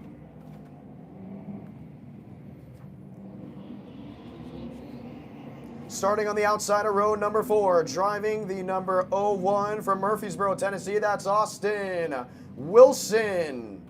To the back half, to the left of him, that'll be Michael Bolden, starting in row 5. To the inside of row 4, from Columbia, Tennessee, it's Michael House. Starting on the outside of row number 3, from Lebanon, Tennessee, your track championship leader, it is Dawson Sutton. Starting on the inside of row number 3, from Louisville, Kentucky, driving the number 15, Trey Craig. Starting on the outside of row number 2, from Fort Collins, Colorado, it's Jonathan Nee. To the inside of row number 2, driving the number 55 from Charlotte, North Carolina, it's George Phillips. And on your front row, on the outside of row number 1, from Mount Juliet, Tennessee, it is Chase Johnson. The driver leading us to green tonight for 100 laps from Georgetown, Indiana, the driver number 14, Corey Doozer. 100 laps, we will have a comp yellow if you go 50 laps consecutively green. And that's something to keep in mind. It's the wave lap, ladies and gentlemen. Next time by, get ready to get up and wave at your favorite driver. Next time by, 16 drivers ready to roll with us as we get ready to go green. Corey Doozer talked with them earlier. He said, hey, this is my time right here. This is where I have it all. He made the adjustments from the last round. This is where he feels confident. George Phillips had such a great race last time we went running inside row number 2. You're telling me he doesn't have an opportunity? Oh, he very much does. Keep an eye on him. Chase Johnson ready to rock and roll on the outside of row number 1. He is due. Ladies and gentlemen, we get the 1 to go. Get on your feet. Here we go, folks. Get up. Wave them around. Wave your hat. Let them know you're ready. We are about to go 100 laps here at Nashville. Ramus, a lot of players up front that are looking for that first win. You've got Phillips. You've got Chase Johnson. You've got Jonathan Nee, new here, Doozer. Like you said, it goes on and on. Who will take home the guitar tonight on this huge weekend? We're about to find out. Pace car will make the hard left onto pit road. Crowd gets ready to stand up just one more time. Track championship on the line. A win at Nashville on the line. Corey Doozer, Chase Johnson, George Phillips, Jonathan Nee. Grab a gear just one more time as we're green for the Nashville Fairgrounds Speedway. Good solid start into 1 and 2 side by side. They stay as they negotiate that Buford bump out of 2. It's Doozer and Johnson fighting for that first place spot. Johnson on the outside makes lane 2 work, gets the roll off exit. Doozer slots back to that second position. Here comes Jonathan Nee to the outside, looks to the bottom of the 14, can't make it work through 1, can't make it work through 2. Top 3, top 4, single filing out. It'll be interesting to see how Phillips negotiates this race. Jonathan, remember last time, went to the front from about this same position, got way out in front and maybe used that equipment up. Let's see if he learned anything this time, can settle in, figure that car out, and save his equipment for the end of this race. Well, that second lane is definitely coming into effect. Dawson Sutton, Trey Craig, you got the Boldens even trying it. Hunter Wright is slotted back in the 7th, 8th, maybe 9th position. It's all Chase Johnson, your race leader, early on. Doozer's dropped back to 2nd, but you mentioned saving. That 14 knows how to save. He had a shot winning this exact event a year ago. How did he do it? Holding on to what he had. Exactly. You've seen Johnson. He has been fast all year. Practice, qualifying, racing. Just has not been able to put the whole thing together for the win. Could this be his night? I expect him to break out at some point this year. Right now, looking good out front. How about the young Jonathan Nee, the driver from Colorado, sitting in that third position? It goes Tennessee-born, Indiana-born, Colorado-born in that top three. You got North Carolina as well in the Fast Four. Drivers from different areas of the lower 48 battling it out here today. The big thing is about Nee, he has not raced here under full saw. This is his first couple of laps being taken underway, getting it done in the podium position. Yeah, keep your eye on that 25. Looks like he is pacing himself really well right now, learning every lap around this characteristic 5/8 high bank track. It's a tough one to negotiate for sure. Right now, everybody single file. Once again, Ramus, we're in that position of the race where everybody's feeling it out, finding out what they have, and seeing where they can pick up some speed for the last 20 laps or so. Let's talk title contenders. Dawson Sutton came in here 1 point above that of Michael Howes. Sutton sits 5th. Howes sits 12th. Early in the race. Guess where he did opening day? He was outside the top 10 and won a race doing so by just staying back, managing the tires. But do you go out of your way and push a little bit harder knowing this track is really rubbered in? I don't know, Jonathan. We'll have to wait and see. Howes, one of the smartest drivers on this track, a former track champion, knows how to get it done. And watch Howes move up just a little bit. We've talked about it before. Everybody else right on that yellow line. Howes will run about a half a lane up. I believe that allows him to roll the corner and maybe save those tires for later. We'll see how that works out for him. Conveyor belt moves second, third, fourth. Jonathan Nee to the back end of Corey Doozer, trying to wash him wide and opens the door for George Phillips on the inside to pull it toe-to-toe. How about wheel to 1 and 2? Nee runs wide. Phillips on the inside. The battle for third position is on off turn 2. Phillips a good run down low as he makes that pass. So Nee back to 4th. Now Phillips sets his sights on that second place car of Doozer. Doozer 2.5 car lengths, maybe now less to that of Chase Johnson. Phillips slots into 3rd, holds onto it. Jonathan Nee back to 4th. Dawson Sutton back to 5th. Trey Craig holds on to the 6th position. Michael Bolden in the 9 has Hunter Wright knocking on the door. Talked to Hunter Wright earlier today. He said the last couple races we're just trying new things. So every time we saw him get way too loose and wide off exit, it wasn't just because he likes a loose race car. It's because they were trying to find that little bit more of speed. They said today we're going to go back to what we know works.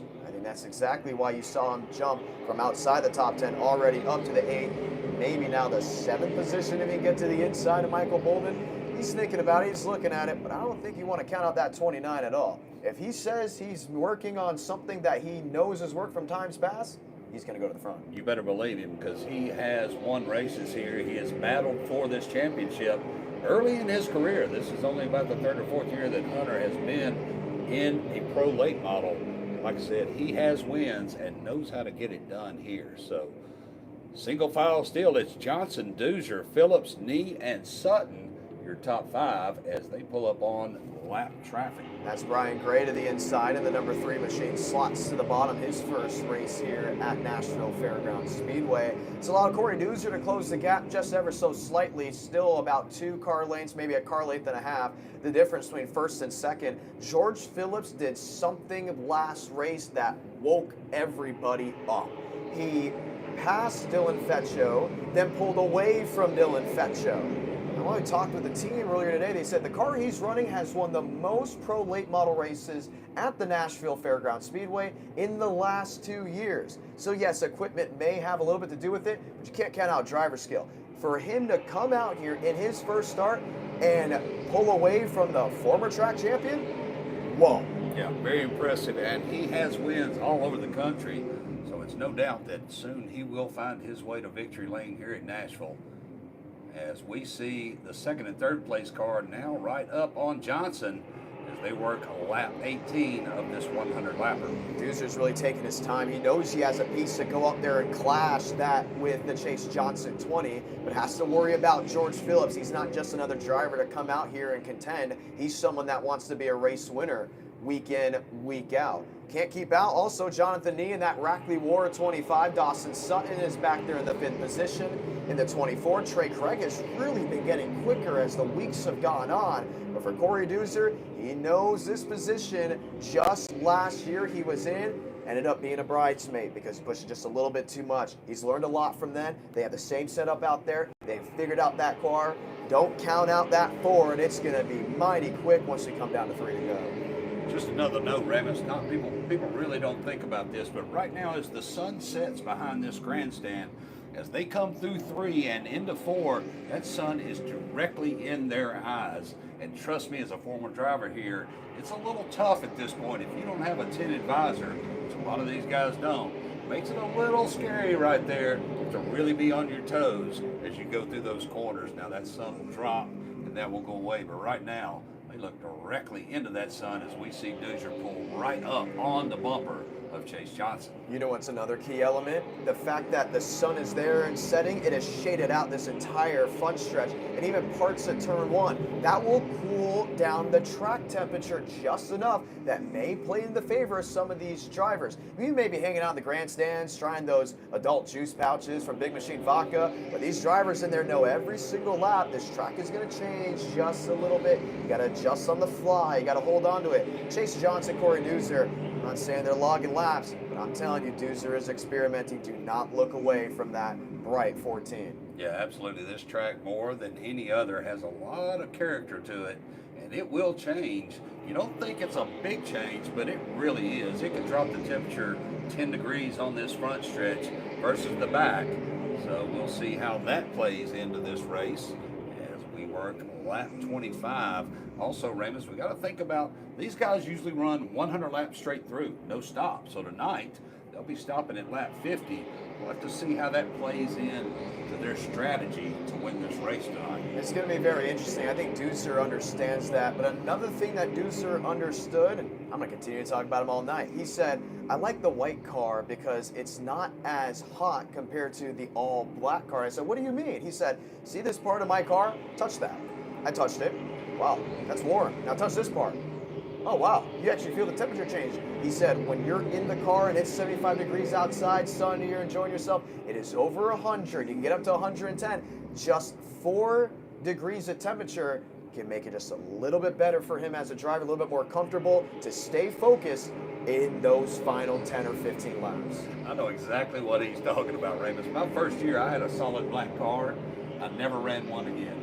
Really? It really makes a difference. Trust me, you don't think, but on these summer nights when it's 85, 90 degrees out here and 120 in these cars, every degree helps you out. So it's tough, I'll tell you what. Now that's also the same car that he raced at the Salem Speedway where he won without the left side door.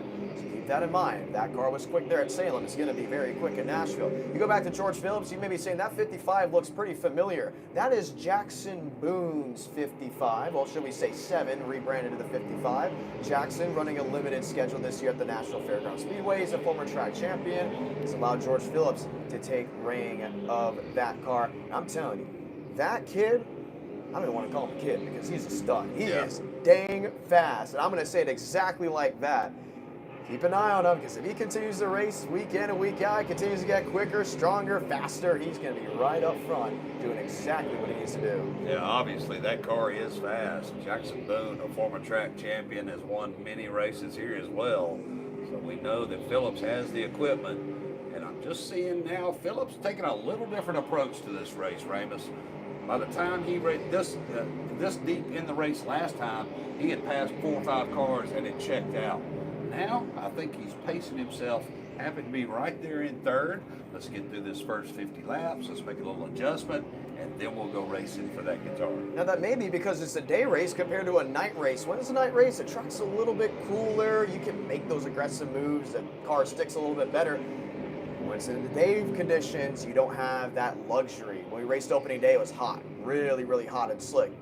Longtime veteran, Michael House, he was smiling all day. He's like, I got this. I know exactly what they're going to do versus what I'm going to do. Today, it's almost in that same boat. The big thing about George Phillips, he's driving at the Citrus Safe Cleaners, Toyota brand new sponsor on board. If you ever want to go out there and clean your grill, trust me, Citrus Safe Cleaners is going to be where it's at. But he's been all around the Carolinas. He's raced at multiple different tracks. Nashville is not like any track that you could ever race at around the lower 48. For him to stay in that third position to log laps, it's smart. Chase Johnson, on the other hand, he has led the most laps in this race than he has all of last year and even parts of this year. We love talking about the driver sitting second and third, about how they could possibly leapfrog. What about Chase Johnson holding on? I'll tell you what, it looks good, and we talked about it, Ramus. He's had the speed, just has not had the racing luck. But today, he looks very comfortable out front right there. So if he can stay there until this break and then make an adjustment or two, you know, his father, Andy Johnson, a former track champion here, another racing family, and they know how to get it done here, I'll guarantee you. So would really like to see Chase get to victory lane at some point, and I promise you he will. Well, the good news is for the Rackley Ward team, they got both of their machines running 1-2. You got Jonathan Nees sitting in fourth, Dawson Sutton sitting in the fifth position. Sutton's getting a little bit quicker. I'm watching these lap times. He's inching closer and closer and closer to the machines in front. Means one or two things. He is gassing it up a little bit harder, or these drivers are dropping back. I'm watching Doozer. He had a clear view to the inside of Chase Johnson, checked up in the middle of the corner. He knows that comp yellow is coming. How much can you save for that initial restart? That's what it's about. Yeah, and I think also, Ramus, we're 38 laps into this race, so you know, these spotters have been clocking these guys, and these guys are easy in, hard off. They're trying different things, and now, you know, they're working together to find where the best place to run, and then they'll gradually be able to pick that speed back up as they find where their car is comfortable around these high banks. William Hale puts it behind the wall. He is done for the day, resulting in the 15th position. Let's run down through the top 10. Benny Hamlin back in the 10th position, another championship hopeful. Austin Wilson, Hunter Wright, Michael Bolden, Trey Craig. Top 5, Dawson Sutton, Jonathan Nee, George Phillips, Corey Doozer, all chasing Chase Johnson. Guess what? Johnson has led every lap like the street stock race. The only difference is Corey Doozer has been knocking on that back door since the drop of the green flag. 2, maybe 2.5 car lanes separate first and second. I think everybody is content with where they are right now, making laps. You see Benny Hamlin trying to pick up a position back there on the 01 car. Austin Wilson awful loose out of 4. But like I said, so I will start to say, Jonathan, everybody's just kind of settled in here. Let's get past this first stage, and then we will go racing for that last 50. So Johnson, Doozer, Phillips, Nee, and Sutton, still your top 5. I've watched Austin Wilson now slide off exit 3 times. You talk about awfully loose. I think it's out of control loose. Benny Hamlin's been peeking to the inside multiple times. The big thing about it, though, if you get your nose of that Pro Late model at the back end of another, you can get them aero loose. You can take all that air off that spoiler and get it wildly out of control. Hamlin, I think, has done it a couple times. Wilson, when Hamlin's maybe a car length back, is still really struggling to hold on. He's actually gone up half a click to try to just get the drive off exit. Benny Hamlin needs to find a way around if he wants to have track position before that initial restart. Right now, as things go, it's 56 laps to go. Austin Wilson, another son of a former driver. Craig Wilson, former track champion here, has won many races on this high bank track. So love our family racing here at Nashville. A lot of fathers, sons, daughters following in each other's footsteps. Really neat to see. So 45 laps down, 5 to go in this first stage. It's still Chase Johnson comfortably out front. Keep this in mind, under 10 laps to go, I don't believe waiver rounds will be happening. So for Daniel Bolden and company, you need to stay on the lead lap for at least 5 more rotations to get it done. Once the comp yellow comes out, we will not have another one. We are under the 60 to go range. For Bolden, it's just about staying out in front of Chase Johnson. For George Phillips, it's about keeping Nee behind him. You know, a whole big stack up there. 3rd, 4th, and 5th, Phillips, Nee, and Sutton. Final couple positions. This is where Nee maybe wants to leapfrog because he wants that inside lane, possibly on the initial restart, depending on how the choose cone goes. Yeah, we saw Nee take a look out of turn 2 last time by. This time settles back in behind Phillips. But you're right, Jonathan. If he could pick up one more spot, he could start on the inside of that second row and see what he can get done. An impressive run so far from Jonathan Neve, his first time here at Nashville. 52 laps to go. Chase Johnson has led them all. Here's the battle for third. Knee to the inside. Phillips, the drive-off exit. Holds the Rackley Ward 25 at bay. No swipe to 3. Looking for a peak to 4. Knee can't get it done. Phillips is mirror driving right here. Needs to keep him behind until that green and white checkered flag waves. I'll tell you what, Knee is worrying him to death, staying right on that bumper and filling up that mirror. Phillips doing a good job of holding him off so far. One more time around, Jonathan, and we will be at that halfway mark. 50 laps to go from this standpoint. They're going to get it down to 49. Battle for third is on. Knee looks to the inside of Phillips. Phillips crosses down half a lane to keep him at bay. Dawson Sutton has no problem going for that teammate. Bottom, inside, not going to happen. Caution will wave. And that will conclude the first half of this race. Okay, you know what you got. You know what you got. You know who also has it to find at that top of the board. Chase Johnson smiles right now. I'll tell you what, he looks good. And I picked him to win that last race. He fell off just a little bit at the end, but with the speed that he's had this year, Jonathan, it's inevitable that he wins a race here. Could it be tonight? Well, these are going to be a big 50-lap set of laps coming up here shortly. Chase Johnson, we talked about Corey Doozer. I think he's a driver that can get up there, pass him. A couple of these drivers want the headlines to read. First career win at the Nashville Fairgrounds Speedway. For the long-term veterans, they just want to get back at it and steal another one, possibly from either these rookies or drivers just looking for that first guitar. How about that? You win tonight, you get a guitar. Hey, you want a guitar. Everybody wants a guitar. It's one of those iconic trophies like the grandfather clock at Martinsville or the guns and the boots at Texas. You know, it's just a trophy that everybody wants. And I guarantee you Chase Johnson wants one. He'll have one on his wall soon. So we slow him down. We see Benny Hamlet now working his way toward pit road. And we will get ready to go back racing here shortly. Folks, again, glad you're here. 50 more laps for the pros. And then we will have the Arca Menard Series East Music City 150.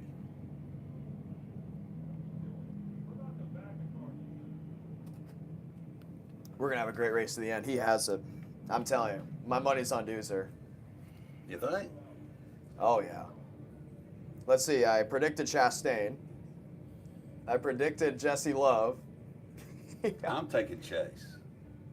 I predicted Stephen Nassie at Speedfest when I was calling you with Adam. He's like, he's in 12th. I'm like, yeah, I know. And guess what happened? Stephen Nassie won the pro race. I'll be down. I'm telling you, it's no door Doozer. I'm not going to mention the door if he wins. I have the call. I told him, I was like, hey, I got a call for you if you win. It's going to be great. It's going to be a great Twitter post. So they don't come in unless they have to.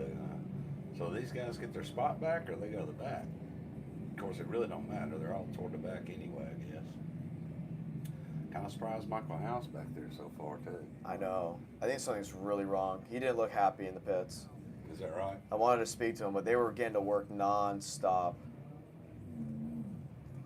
Work is being done on multiple machines on pit road. Michael House has put it on to check it out. Stacy Crane, they're looking underneath the hood of that number 11.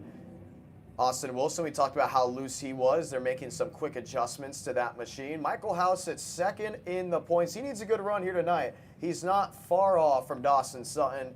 Sutton's not up there leading the race, but he's up there where he can still garnish enough points to pull away from that other number 1 machine.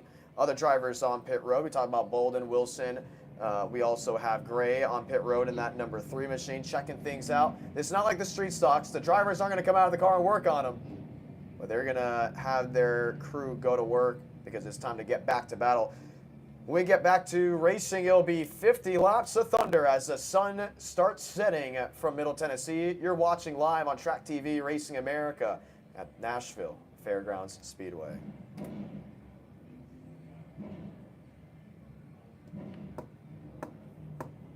I got a splitting headache, man.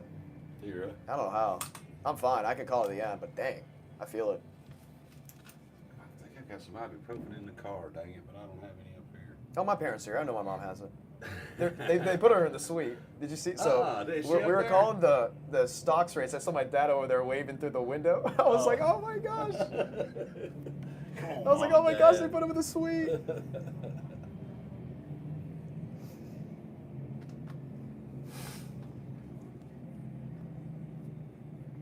All right, here we go. 3, 2, 1.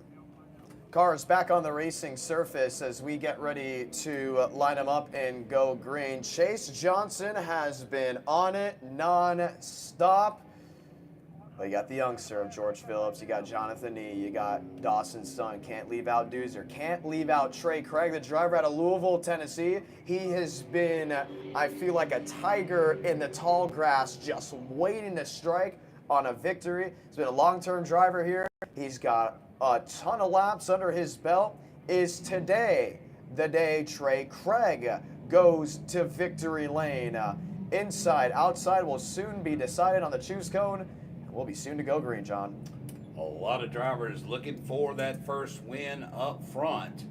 So this is going to be an interesting battle for these last 50 laps. Also, Michael House back there in the back. A little surprised to see Michael back there. We'll see if he can make his way forward, battling for that championship this year. Well, what they probably did is they set this track up for what they had on opening day. But with opening day, they went on to a 5/8 track that had no rubber. Very few from qualifying practice, of course, versus a track that we could honestly call a new surface with the street stocks just putting down rubber all over the place, packing it into that older surface. I think that's where guys like Doozer, Sutton, and the Rackley machines have been able to really stay up front and make it work. Same with Chase Johnson. So they got the 50 lap opportunity to check the car, make the adjustments. Now it's time to rock and roll inside, outside, inside, outside. Chase Johnson chooses top. Doozer chooses bottom. Lights off on the top of the pace car. Interesting choice there for Johnson. I figure he can get on that high side, roll that corner, and drive down off the hill. We'll see how that works out for him. That beautiful Air Force pace truck pulls off as the field starts to quicken up through 3 and 4 into the restart zone, and we are green once again. Johnson powers topside. Doozer powers inside. The lunge to 1 and 2 has him washing up the track. Opens the door for Nee, but he's too far back. Corey Doozer, race leader, off corner exit. Johnson thought about the charge at the bottom. It's Doozer by a car length of 3. Great start for Doozer. Johnson washed up the track just a little bit, and that opened the door. So they go 1-2 as the next 5 competitors battle door to door to sort this one out. Nee on the outside, Phillips on the bottom. Oh, gets in the side of the 25, has a big stack up off exit. Trey Craig 3 wide on the inside. Sutton had a mash on the brakes. 4th, 5th, 6th drops back as the top 3 pull away. Boy, that was a close one, Ramus. They Way too stacked close. up over there over the tunnel. As you can see now, Craig working to the inside of that 25 car as they go down the backstretch. But it's Doozer, Johnson out front. It's like a brand new race. These drivers are going at it. Chase Johnson wants that lead back. Powers off turn forward and closing the back end of the Ford. Oh, trouble! Jonathan Nee outside wall. Just got walled by Trey Craig and jumps up the banking. Stack up now. 3 machines, 3 wide. Hamlet on the bottom. Howes in the middle. That's a big hit for the Rackley 25. Keep an eye on it when it comes off turn 4. Yeah, Jonathan Nee, I think just holding it high, trying to feel out if he's knocked the toe. You can definitely see the white on those tires where he smacked that wall coming out of the corner. He goes high again. Meanwhile, we stay green, and it's Doozer and Johnson out front. I believe he'll be bringing that to pit road. Very rarely do you see a pro late model smack the outside wall around the start-finish line. Look at the 01 of Austin Wilson still sliding loose off turn 4. This track is wild right now. I'm not sure if Trey Craig was displeased with the Rackley War 25 or he just lost it. His problem is the teammate of the 25 is sitting in his rear view mirror as they battle for the 3rd position. I'll tell you what, Jonathan, these guys are up on the wheel now. I've caught myself 2 or 3 times jumping where I've seen them trying to get up under each other and get it done here. We see House back there now making a little progress. Expect him to come to the front. now Dozier and Johnson have kind of separated themselves. They'll try to fight this out amongst the two of them. I'm wondering if there's damage there on the Trey Craig 15. I keep looking at it when it crosses in view, but not a lot to be seen on the right side. He dives to the inside of George Phillips, didn't make it work through 1 and 2, falls to the clutches of Dawson Sutton. These three machines continue to fight on as Corey Dozier starts logging laps. The problem with the Dozier and Johnson situation is the fact that Johnson has led so much, you understand that he's not going to be kind to letting it stay away for much longer. Phillips is third, Craig is fourth, Sutton is back in fifth. We've had a lot of action as there are very much to work on pit road. Craig, I don't believe that car is hurt. He is right there and has looked underneath as we see him once again trying to get to the inside of Phillips. Phillips gets the drive off the corner and maintains it. Craig looking good right there in fourth.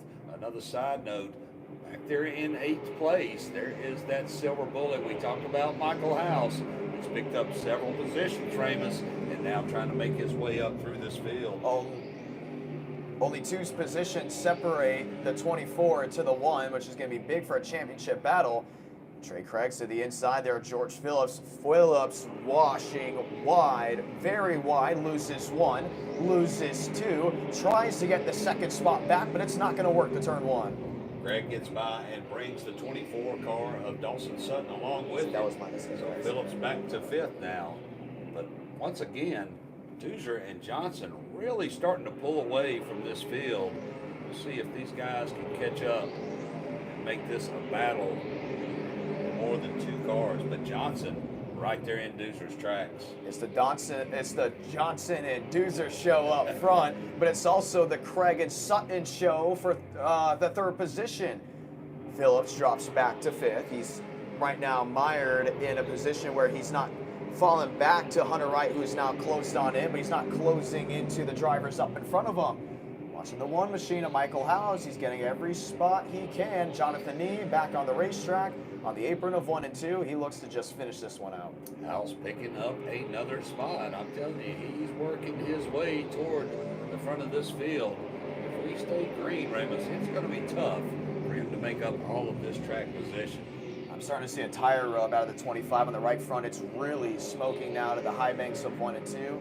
Jonathan Nee, they quickly got that car back rolling. He's going to pull it back onto pit road. Doesn't want to tear it up as much as they have. Just trying to quickly get that car back into race finishing position. While that goes on, Dawson Sutton found his way around Trey Craig and locks in that 3rd position. Yeah, you saw the paint on the tires of that 25, Jonathan. You hit it that hard, more than likely you've knocked the toe out on that car. So he may have some handling issues as well as we see him come back to pit road. But out front, it is still Dozier, Johnson, Sutton, Craig, and Phillips, your top 5. So last week we saw Davey Coble spin off turn 4, but it wasn't on that transition. It was around that start-finish line, and we're all scratching our heads like, how did he do that? Well, I did a little bit of a track walk, and I quickly was reminded that, yes, it is a hard transition, but it's also a little bit of a downhill slide from turn 4 to that start-finish line. I don't think Trey Craig hit him on purpose. I'm going to be honest. Matter of fact, if Trey Craig did make contact, it was probably because of how hard it is to come off that corner with that much speed. Battle, Hunter Wright sliding inside. What a save. Ooh, Bolden got into him right there out of 3, got Hunter sideways. We know how he knows how to drive that car sideways, but he made a great save right now. So they're going down the backstretch. Bolden with that preferred position down low. Hunter's going to have to let him go, but why repay him right here and say, hey, I didn't appreciate that very much, but give that spot to Bolden. Locks it in, back nose to tail. We talked about Hunter Wright consistently being on the looser end, but he's definitely had that car tightened up just a little bit more in this race. So I would say the setup is an overall success for him not completely wrecking loose off exit. He is making up a good bit of time right now up to that 8th position. He obviously was in the 7th position before getting the rear tires lifted off. He has Austin Wilson is inside, goes to defend. Whoa, how about not? Sideways, saves it. Wilson inside. And Wilson's got a problem. He lost an entire hood on the machine, if I'm not mistaken. At least from this view, it looks like there is nothing on the hood, and that is correct. The hood is completely off the 01. He can't see it. It's on his windshield as flopped back. Oh, it's hanging on. Oh, wow. What in Wow. the world? He's lost a quarter panel and the hood over the windshield. So, Austin, good job to get that back. What a battle that was. Man, Hunter Wright, another great save. He got lifted off twice. Wow. He was just dirt tracking the 1 and 2. Man, that was scary. I'll tell you, that'll get your attention at over 100 miles an hour around this 5/8 Look mile at this. track. Look at what they just did. It was almost like they opened a box from UPS and they just repackaged it and got it back going. I don't think he's going to go on the track without having to have some bare bonds, so they'll put it behind the wall. Yeah.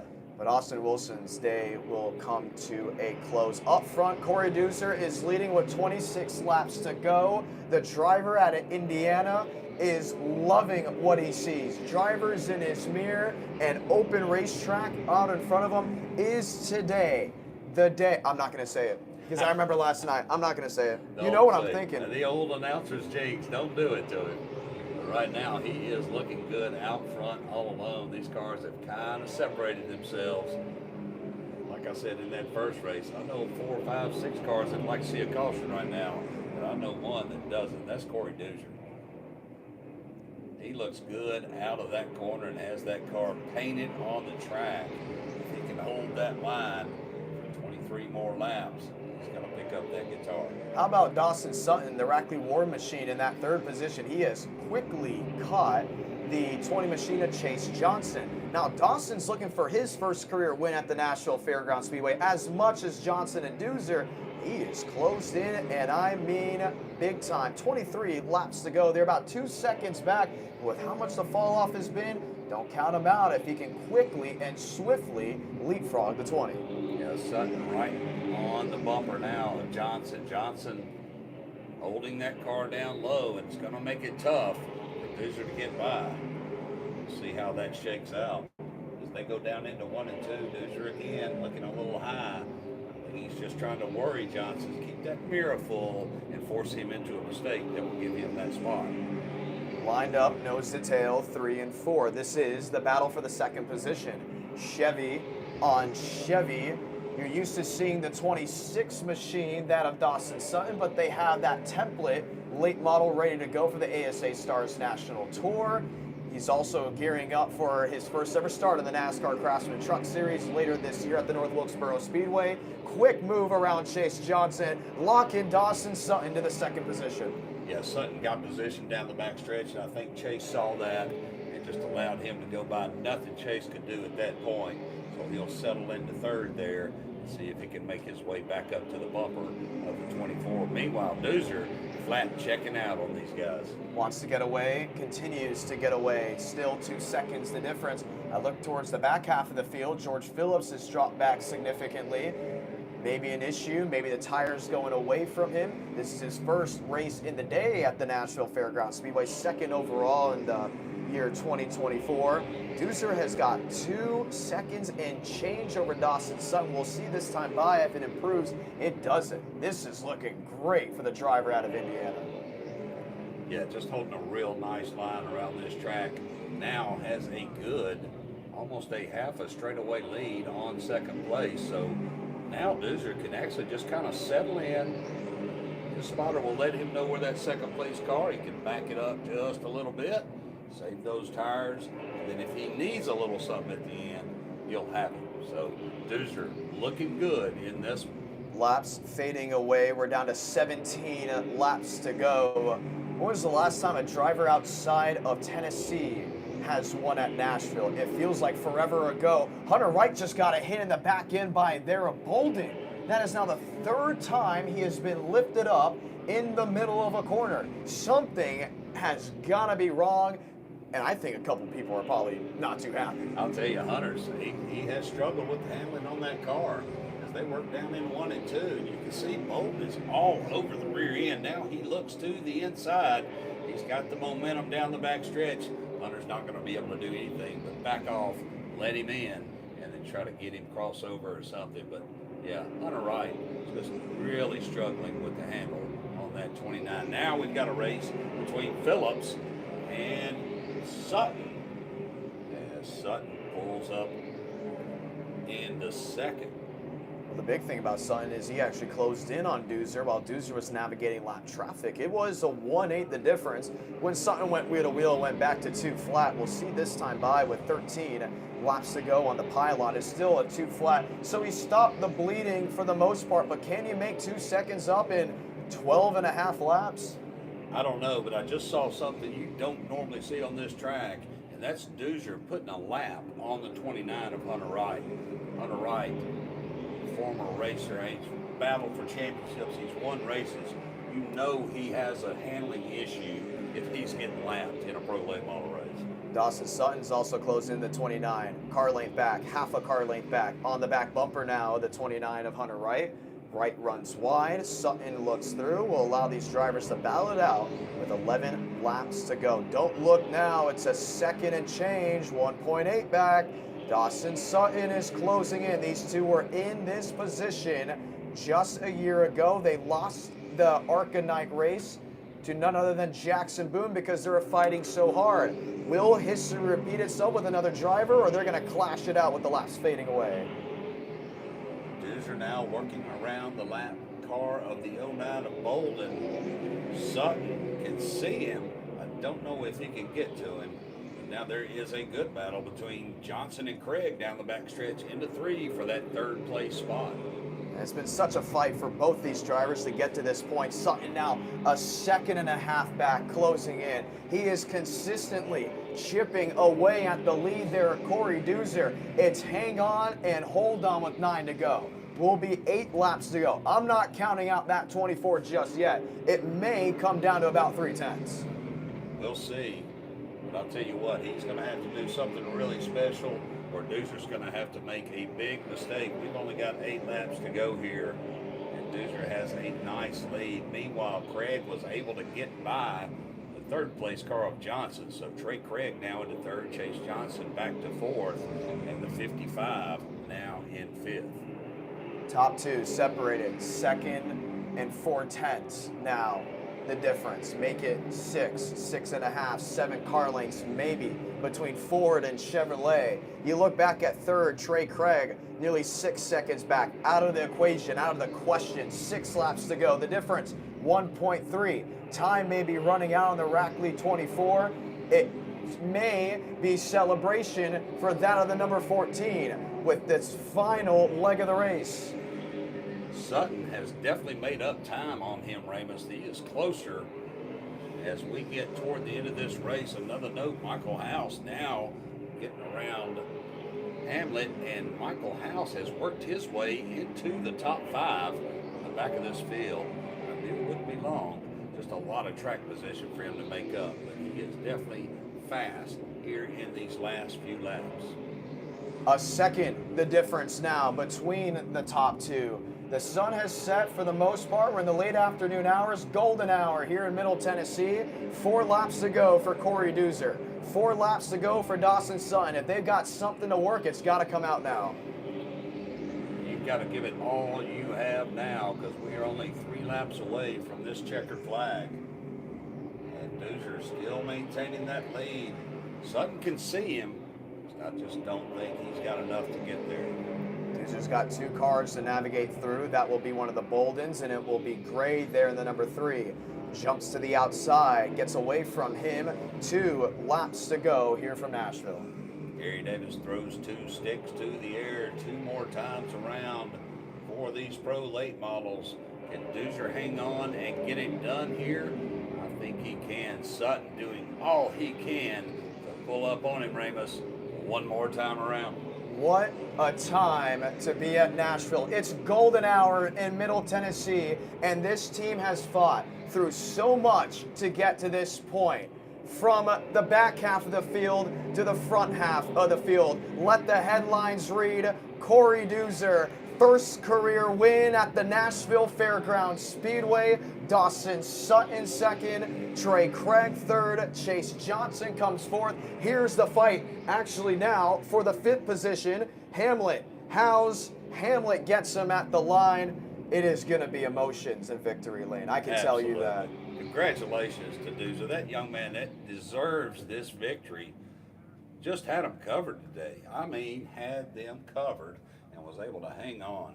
and get this victory. Dozier, Sutton, Craig, Johnson, and Benny Hamlet, once again, the old Grizzly veteran, comes in there with the top 5 finish. So what a great race for the pro late models. What a race. What a clean night. Yeah, I'll tell you what, it's been really good. These guys have raced hard. They've raced clean. We saw a couple of what could have been disasters in that race. On her right, wow, hanging on 2 or 3 times, got jacked up a couple of times and hung on to it. And a lot of these guys getting sideways. Austin Wilson having trouble. The handle on that car going away. Michael House, a really good run there from the back up to the top 6 to keep him in that championship fight. So, good run for him.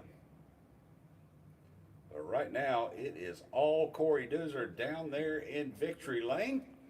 And we're going to throw it down to brother Joe Nelms, who will get an interview with our winner.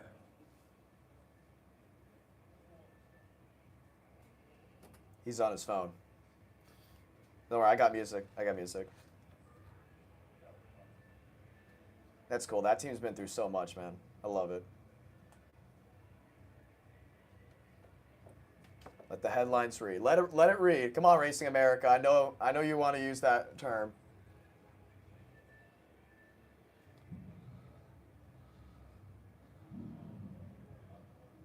Come on, John. Come on. Not John. Come on, Joe. We're John.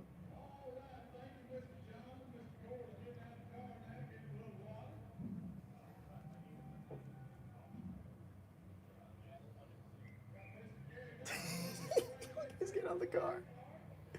He got in the car. I'm going to have to end the stream. Thank you guys for coming out again, hanging out with us. Come out to Nashville if you haven't already. I'll see you all Tuesday night, 8 Eastern, 7 Central. Good night, ladies and gentlemen.